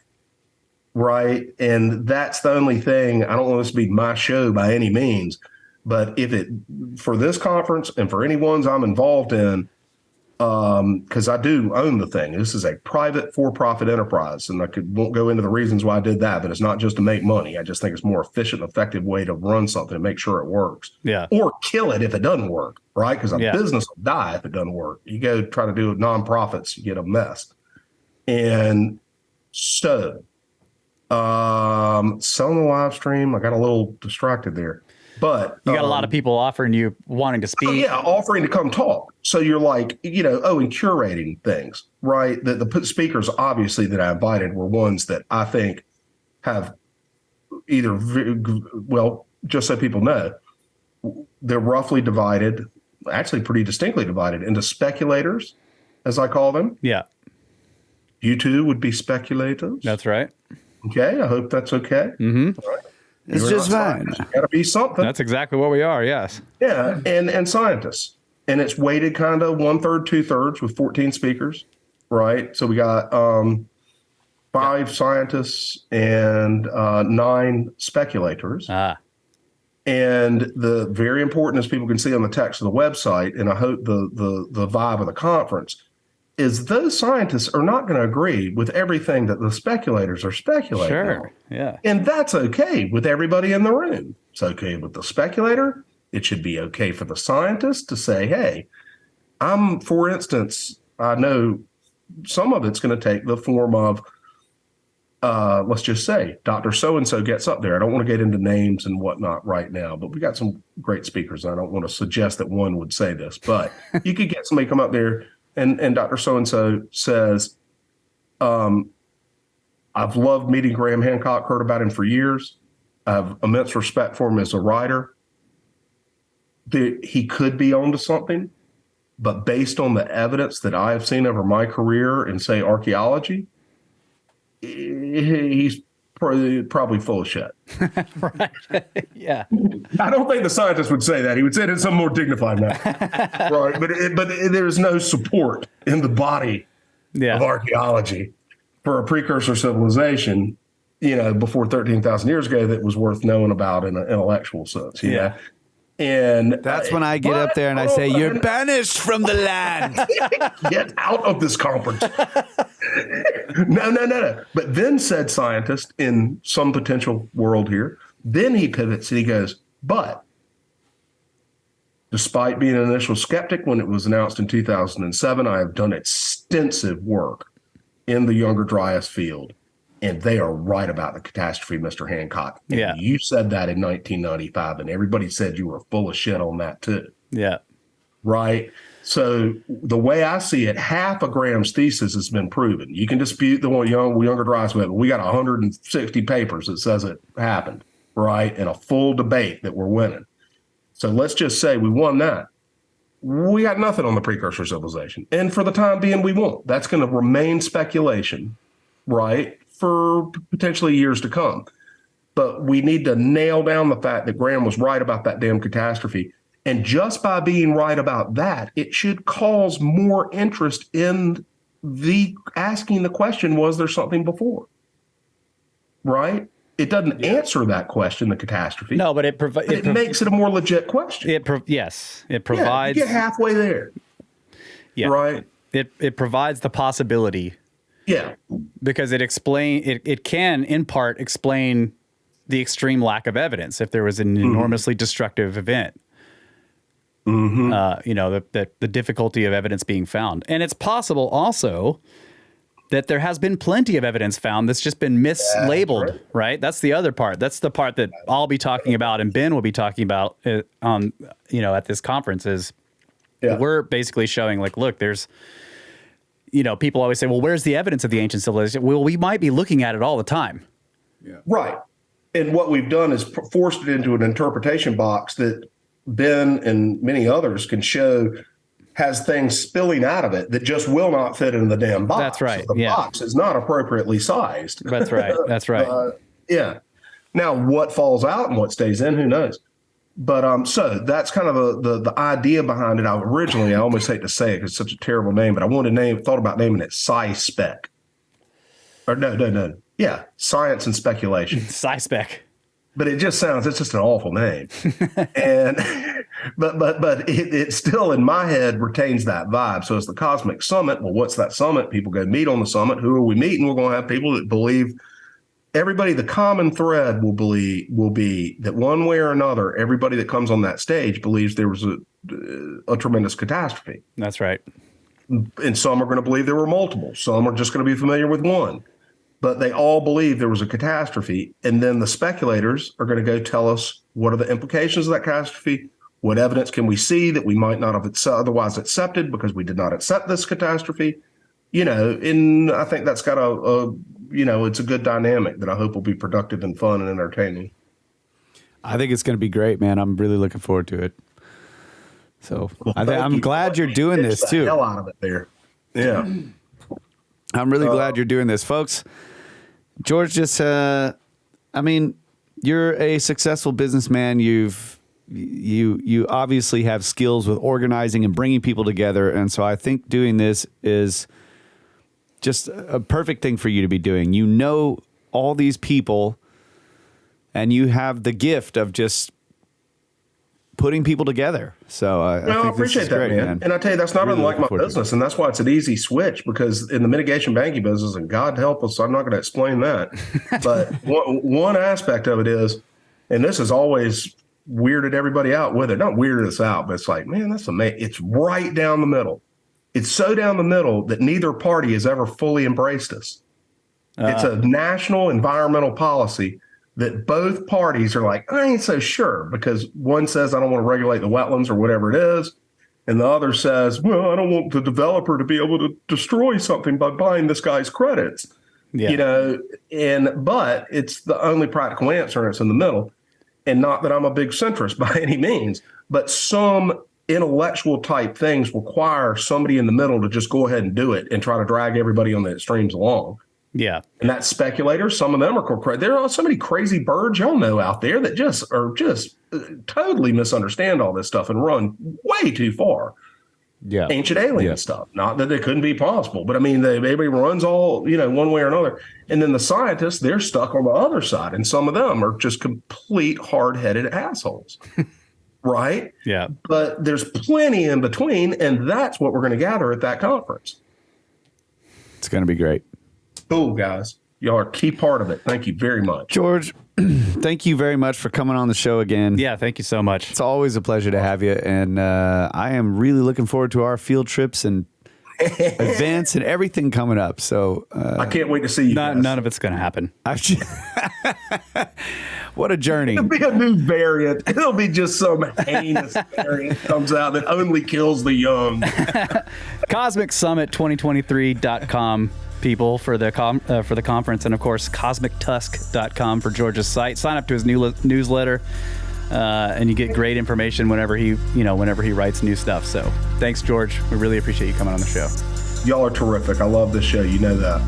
Thanks, buddy. Thank you. Okay. Snakes!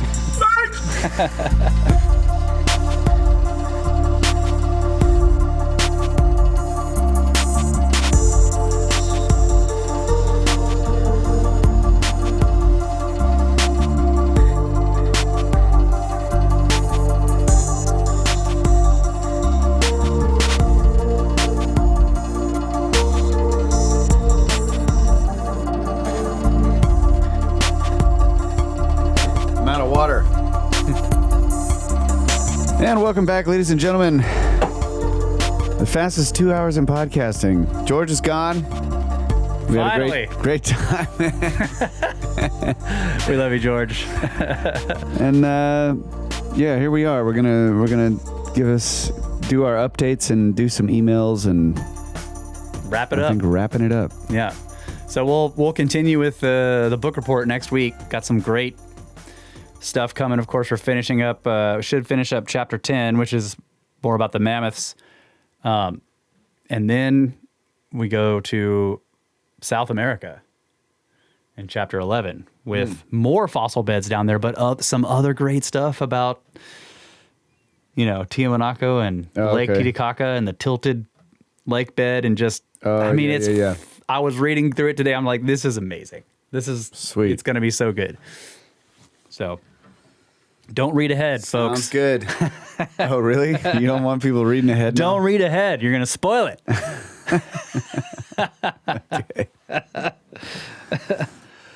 So what we got any work updates? Any ag updates? I took care of the bees. No. Put some medicine in their food. Winter medicine. Just to help them through the rest of the winter there. I think they're doing okay. They've slowed way down, calmed way down. That's good. Yeah. I still have not set up these things. Oh. He's on right. Oh, He's I know it's near that. No. There it is. For Space Weather News? Yeah, I was- Should we just go ahead and do it now that you know which button it is? Space Weather News from spaceweather.com, where we get all of our space weather news. Far side sunspots. 2 more sunspots are coming. Helioseismic echoes reveal a pair of large, far-side active regions just behind the sun's eastern limb. They will rotate into view later this week, adding their dark cores to an already very spotted solar disk. And there is another X-class solar flare. The sun produced a X-class flare on January 10th, this time from new sunspot AR3186. There's a movie from NASA's Solar Dynamics Observatory that shows this X1 class explosion hurling a plume of debris into space.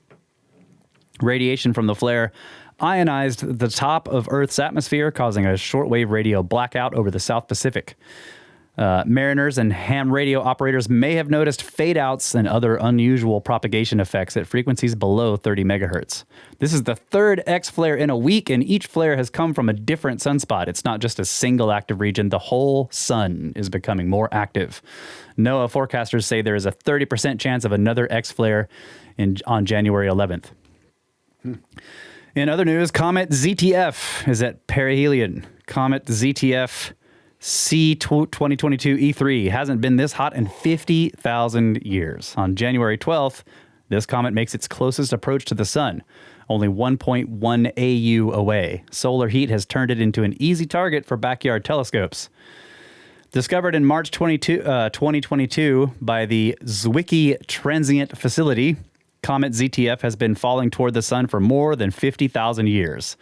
Now is its moment to shine. Proximity to the sun has brightened the comet to a magnitude 6.5, which is almost visible to the unaided eye.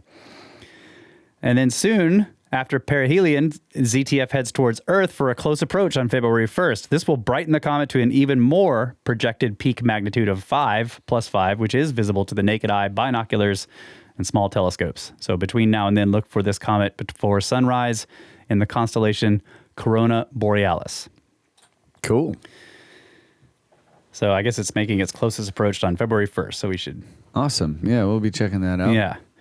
Current conditions, solar wind speed is 410.4 kilometers per second. The density is 7.53 protons per cubic centimeter, and the sunspot number is a very high 183. Oh. The neutron count is 2.4% above the space age average, and the KP index is 3, which is quiet, and the 24-hour max also 3. This is the upper end of the quiet range, and that is your space weather news for the week. Well, thank you very much. Absolutely. Appreciate that. How's Bitcoin doing? Just crashing through the floor? Well, it's crypto. What is BTC and ETH doing? Let me take a look here.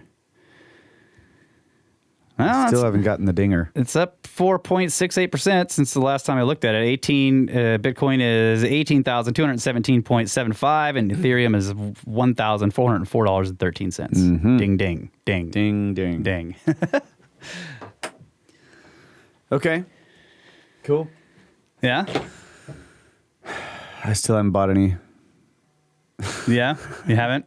No. I'm just holding what I got, seeing what happens. Yeah. I mean, it's, it does this. It does these huge shifts and then gets stable. So who knows what'll happen? Pardon me, folks. Getting late here.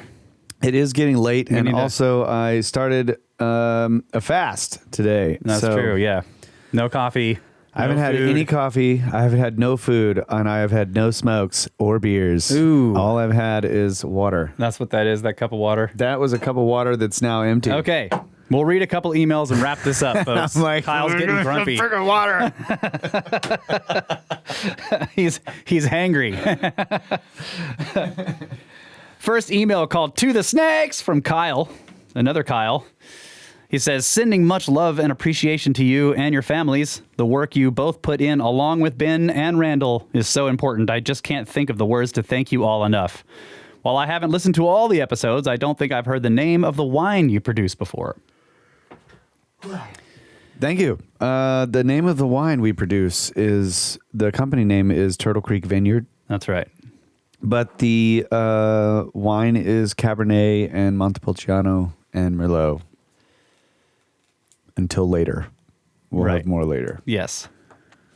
So he says, please, if you have the time to answer this message, I would love to buy some. When I want to relax lately, I've been listening to Procession, and I bet your wine would greatly sweeten this experience. Thank you. I hope the Egypt tours and other trips keep happening because both my wife and I really need to save up and join one day. Yes, we'd love for you guys to go. And P.S. My wife thinks the Cataclysm was a war with energy weapons, no matter how much I talk about impacts and solar flares. Kyle from Frozen Edmonton. Thank you, buddy. That's cool. Yeah, I'll just so since I'm not sure if you'll hear this, I'll actually give you a text response on the wine there, and Oh, wow. I can send him a Look at link to a wine cub, right, to get to buy the stuff or whatever. Yeah. To the website. Yeah. All right. This next one is from Rich. He says, great podcast. He says, I just jumped on board the pyramid scheme. Ah, wow. thank you, you, buddy. Great content, great chemistry, great show. I wanted to reach out to recommend you guys check out Secrets of the Great Pyramid by Peter Tompkins. I think it may have been referenced in another book you have quoted, maybe Giza Power Plant? Not too much woo-woo, but it's lots of history and detail regarding the Great Pyramid and its study. A focus on the structure itself, which I thought you bros may appreciate as builders. Yeah, so I'm definitely interested in that. We love anything that has, the history of discovery in it. Yes. So I'll definitely check this out. Yeah. He says, Rich says, I would love to hear your take on it and the many theories it reviews dating back to Napoleon. I can try to find a copy to ship to you if you have an address to receive packages. Let me know. Happy New Year, and of course, snakes! Rich. Packages. Like a digital package? I'll look for it online first. If I can't find it, I'll let you know, Rich. Thank you. But yeah, my physical library is full. Yeah. So I would prefer to get digital copies of books. Yeah, same here. And my digital library is My- actually extremely full as well. So I'm trying to keep the digital books that I'm purchasing to a minimum as well. Yeah, my physical library does not have very much shelf space. Right. And it's almost all original books. There you go. Okay, this is from Wes. It's called Dagnabbit from Wes. It says, Merry Christmas and Happy New Year to all of the fam. Senior Stash, Mom, Laura, the Watcher, Russ, Cuss, and Ryle. I guess you guys can help out. And all the Easter eggs that are applicable. Was up, Soul? Be nice to your younger sibling. Russ, Kyle, et al., you have heard this over and over, but it is true. You throw some very awesome vibes into our world. Thank you. And whether or not you know it, I think you do. God has blessed your hearts and family and all of us too. Keep it up, Wes. Wow, thanks, Wes. Thank you, Wes. Really appreciate that. Yeah, it's very nice. All right, one more. Should we just do one more here? I don't know. I didn't start a timer. Did I even start recording? Let's see. Yes, I am recording. Well, it looks like we need to do at least more than one more. It's going to Yeah. be a short show. Yeah. Yeah, We're gonna roll through this. Okay. This is from Joe. What's up, Joe?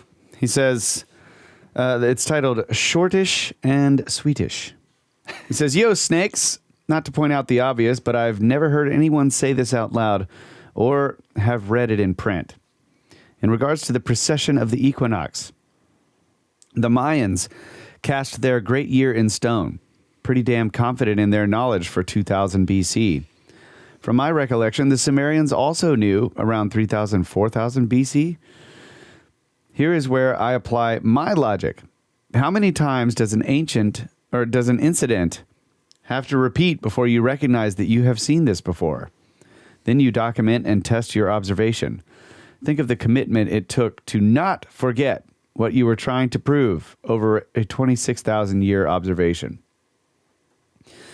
2 to 3 cycles to notice at a minimum, then another cycle to prove. Over 100,000 years for a thesis. This is what I mean, or what I meant when I said I've never heard anyone say. Am I overstating the obvious?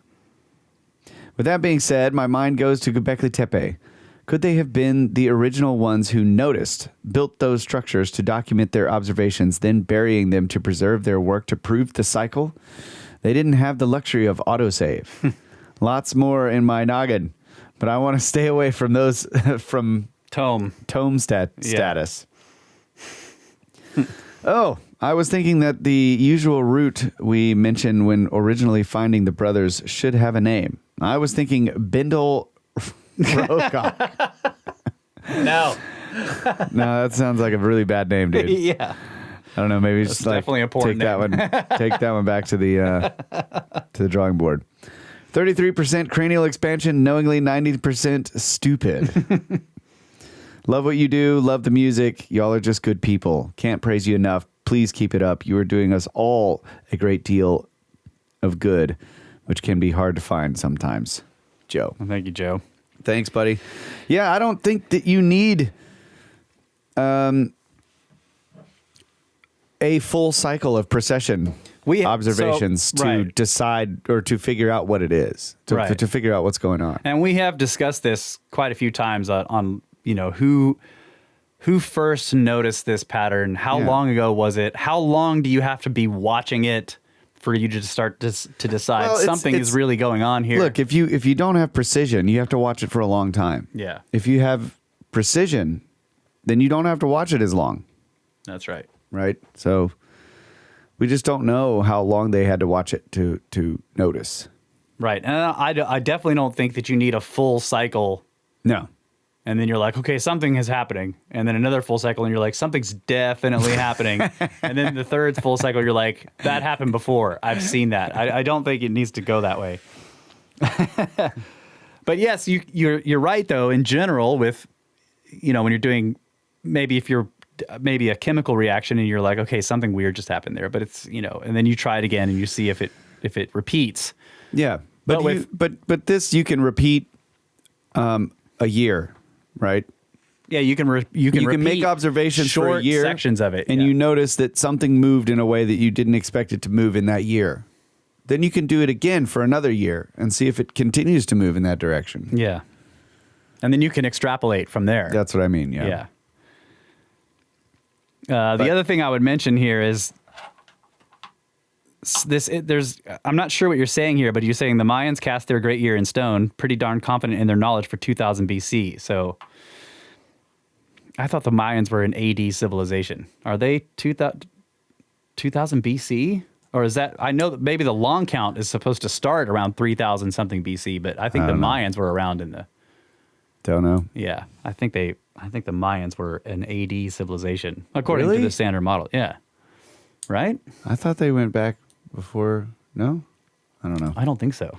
Where's that giant chart Laura found? Yeah. Well, I mean, they get, they're there when the conquistadors show up. Yeah. Yeah. 1500s.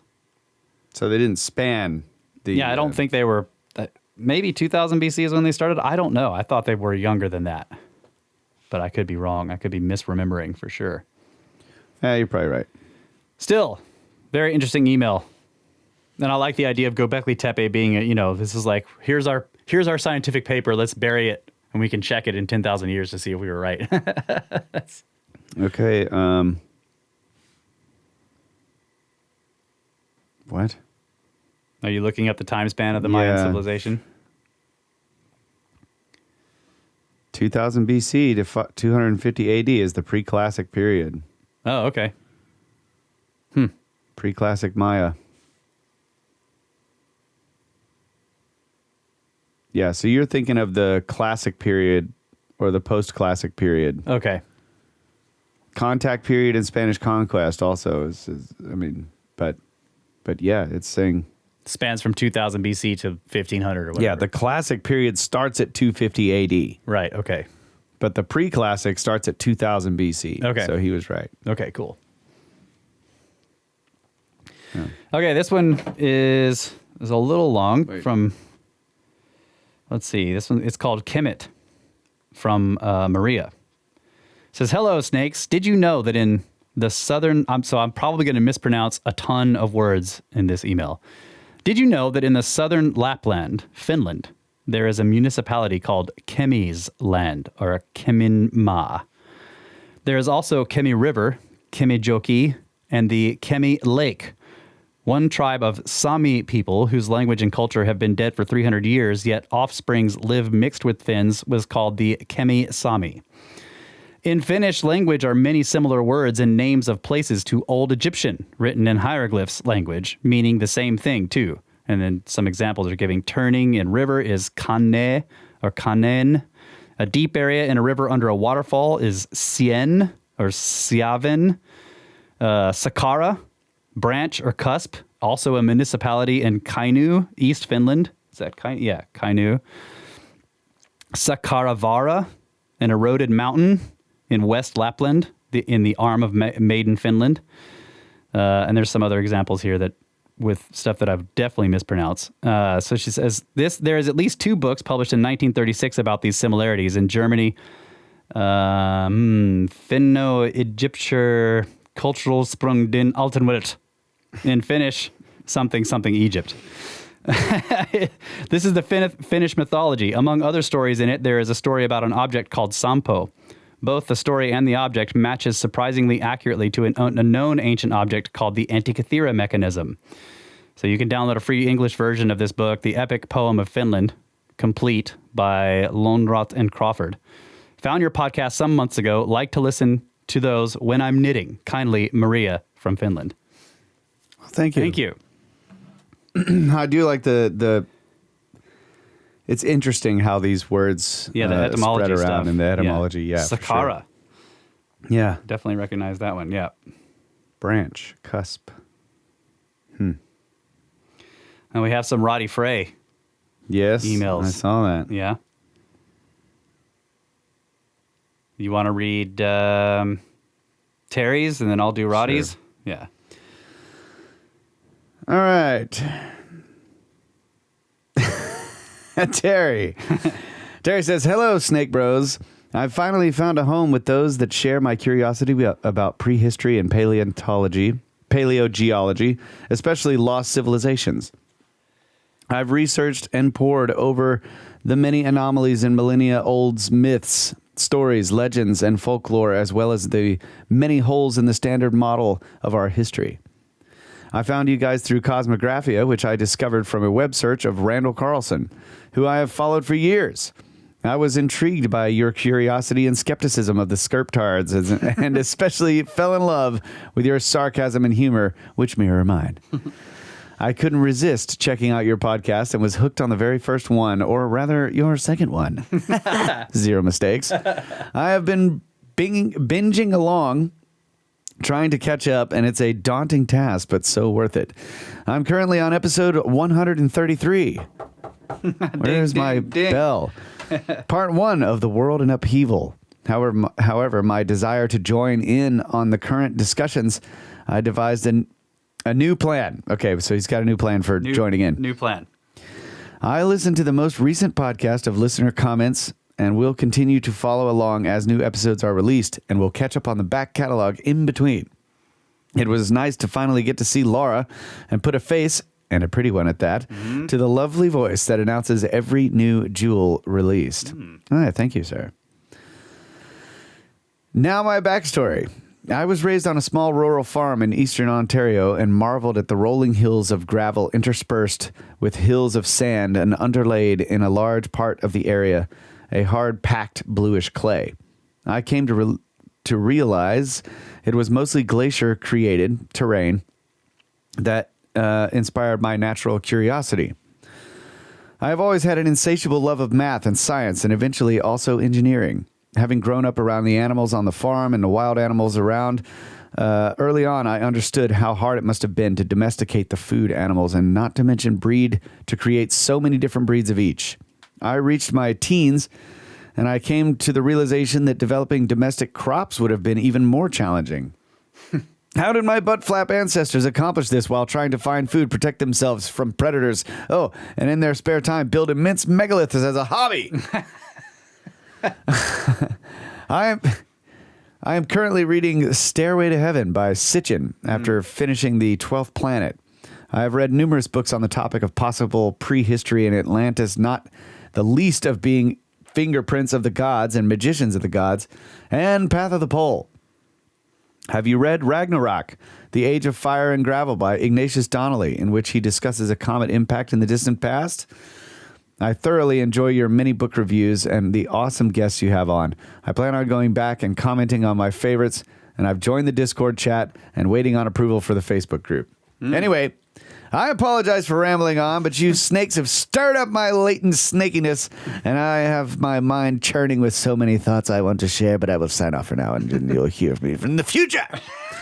Thank you for leading the war against the skirptards and their propaganda-like standard model. You have a new loyal snake here in Canada where the ice is currently fighting back and trying to take over. I'm heading over to Patreon to send some support. A small token of my appreciation. Wow. Thank you. Snake. Terry. That's a great email. Thanks, an buddy. excellent email. I haven't read Ragnarok. Nope. I need to get some of the Ignatius Donnelly books. I haven't read them either. I bet they're fantastic. Okay. Let's see. There's a bunch in that. What do I want to respond to here? So I love the stuff. You know, we've talked many times about, you know, the domestication of animals, the domestication of crops. A lot of times it seems, you know, like with the Göbekli Tepe area, it's like all happening at once. You know, these grasses in the area are being domesticated. The animals nearby are wild and then seem to be domesticated at some point while they're also building massive megalithic stuff. You know, As a hobby. Yeah. As he points out. Yeah. Just a hobby while you're busy hunting and gathering, surviving. Right. Doing science so you can stop hunting and gathering. Yeah, I mean, this is the pants challenge. This is the Snake Bros pants challenge. Go make some pants. Mm-hmm. I'd like to see that happen. Yeah. And, you know, see how much spare time you have to start cutting giant blocks of stone. Right. Okay. Most of us would be pantsless and dead. That's right.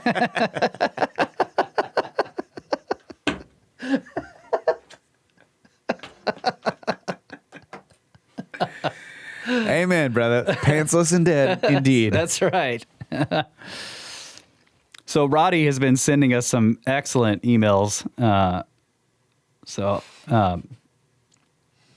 This one is in response to the recent series of Egypt episodes we did. So he says, on podcast purging and Egyptian explications by Roddy the Mammal. Dear Ophidian siblings, upon discovering podcasts several years ago, I quickly found myself descending an ever-deepening rabbit hole of dazzling, demented, daft, documental, doctoral, and diversionary broadcasts to fill thousands of hours of oral entertainment, enough auditory enjoyment to last a lifetime or two of listening.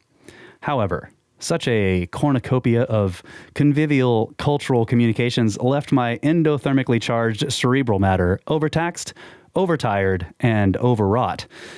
And I found myself missing my most favored of streaming sagacity. And so I've decided to purge the 20-plus podcasts in my playlist and reduce my subscriptions to but 3. Art Bell Tape Vault, Mysterious Universe, and Brothers of the Serpent.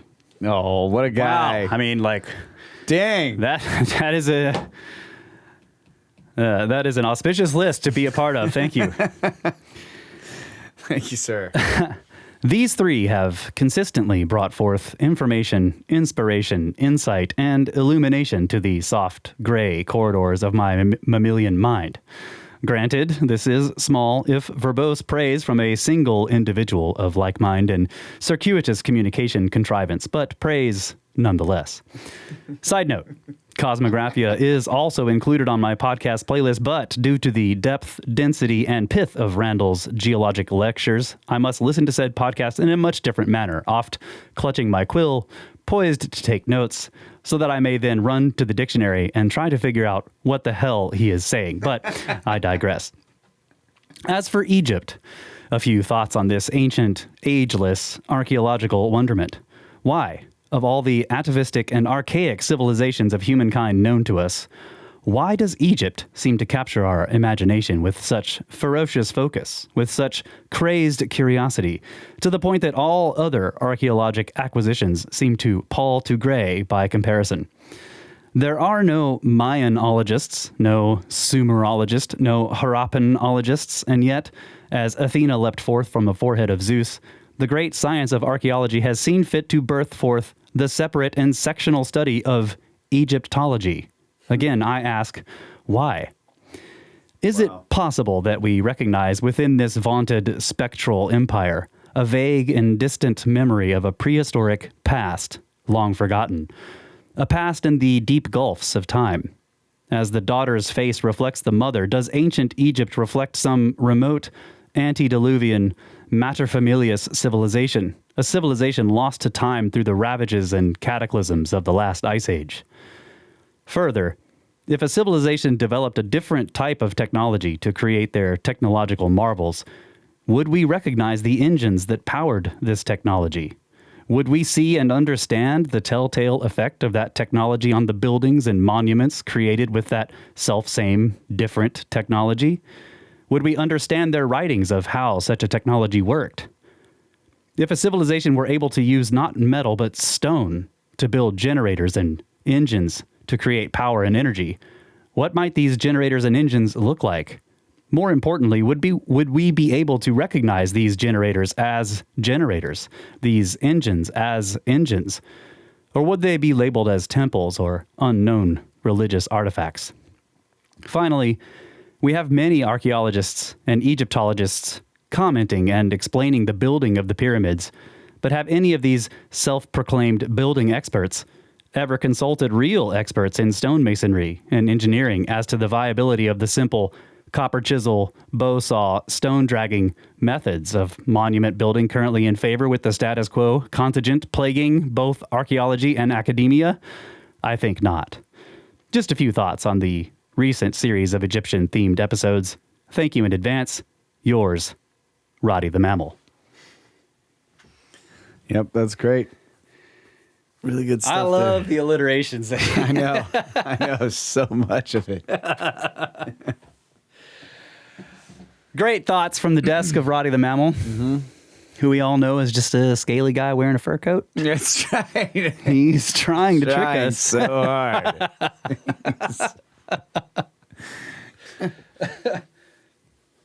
It is really interesting that there is an entire branch of archaeology dedicated to that civilization. Yeah. And it has its own name, like it's a separate sub-discipline. Yeah. Yeah. I agree. Like it's not even sub-discipline. It's almost like it's the father of the discipline. You're right. Maybe that's why it has its own. Yeah. But it is, I mean, there's just so much there. It's unreal how much is there. So there is, in a way, it makes sense. There's like a perfect storm of circumstances that led to an amount of preservation of cultural artifacts and objects and structures that is just unparalleled anywhere else in the world. Isn't that crazy to think that, like, if those types of preservation, like the climate, if that had taken place everywhere else, how much shit would be everywhere? Yeah. Yeah. So much is lost. Yeah. That's the thing you think about, for example, say Peru and the South American, the famous sites there. And the fact that there's anything left is just astonishing. And it speaks to the strength of those structures because unlike Egypt, it's in a highly erosive, mountainous environment full of water flowing down the sides of these mountains, all the time. It's just, and how is there anything left? Whereas in Egypt, it's in this desert. Yeah. It's like a practice, like preservational situation. So in Peru, it's even more interesting. Astonishing. Yes, astonishing. These are like, okay, someone built to last out here because this stuff is just, you know, in Egypt, stuff will, you know, you can throw something out in the desert. It'll last forever. Just if the sun doesn't destroy it, it'll get preserved by the environment itself. It gets buried in the sand. It'll last forever. You know, it happens to those kinds of desert environments will preserve biological remains for thousands of years. You know, you don't have to mummify somebody. The desert will do it.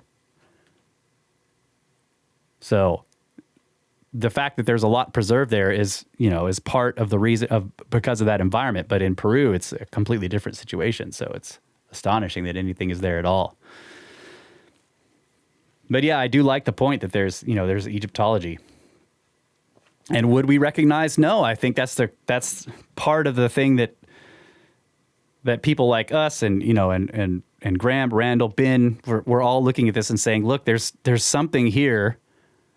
This isn't just ceremonial artifacts. There's something that has not been understood by us here. And we already have evidence of that because you can read people like Petrie and other Egyptologists in the past who were basically saying things like, our civilization didn't have the capability to understand this object until very recently. Yeah. And we can see him saying that and still see that he was not able to understand certain things that we're now like, okay, this is what we're doing these days. Yeah. And we can see this precision, you know, where Chris Dunn is like, you need modern precision tools to measure the precision of this particular part of this artifact. And same thing with the builders of the ancient mysteries. They went out there to those Barabar caves and they scanned, and you know, you need modern digital like lasers and stuff to be able to measure how smooth the walls are in this thing. You can't do it without high tech, right? So would we recognize these things? No. I mean, clearly we're still having to advance to get to the point where we have a tool that can show us, wait a minute, there's more to this that you can't see. Right. And who knows how much more long that will be happening. Right, that's what I'm saying. Like, because this has been continuing to take place, we shouldn't assume that it's done. That there's things to be discovered in the future by technology we don't yet have. Right. That's the trend, and that's what's so fascinating. Not just things to discover, but it's more than that. Like details about known things. Details about stuff. Yeah. That we could not have otherwise known without modern technology. Right. Some of which has yet to be built. Right. Yeah. That's the point, is that the trend is, there's no reason to assume that this trend is over. Yeah. And so precision is a very special aspect of that, because in the precision and the fact that we're just able to measure it properly suggests that they had the capability. So that's why, like, for example, when we develop LiDAR, that doesn't mean that it doesn't imply any particular skill or technology on the ancients that the LiDAR allows us to find. Right. But the precision is different. When we discover precision using more and more modern precision tools, that is inferring some capability on the ancients. You see what I'm saying? You're right. That's why precision is special. In that when we make future discoveries in our own time, future advancements. Like an analogy would be another analogy that's simpler than LiDAR is like the ability for industrial civilization to begin to build water pumps that could then, you could immerse the pump in a site that was underwater and couldn't basically be explored, and you could pump the water out and then explore the site. Does not confer any special technology on the site that you're working on, right? In other words, our ability on the part of the builders, right? On our ability to build a pump doesn't mean anything about the abilities of the ancient people. It just means we had to get to the point to where we could get the water out before we could really study the site. But our ability to build precision tools that can then measure precision on ancient artifacts is a completely different thing. Yes. Yeah. Yeah. It is the kind of thing where we didn't know it existed until we had the tool to measure it. Right. Yeah. It's cool. Yes. Good stuff. I think that's it, folks. That is it. Thanks to everybody. Thank you, guys. Thank you, Roddy the Mammal, for all of your emails. They're always fantastic. And thank you, everyone else, Terry and everybody else who wrote in. Yep. We love your emails. I've got a whole bunch more here marked already for reading. So thanks to everybody try to keep up. Donates to the Pyramid Scheme, Patreon or PayPal. Yep. We really appreciate it. And I love getting the emails. What else? What else? I don't know. I had something else in my mind. Kyle's hungry. We should end the show. I'm hungry. He's chewing on his pen. Thank you, guys. We love you. Always have. Always will. Good night, Adamu. Get back to work.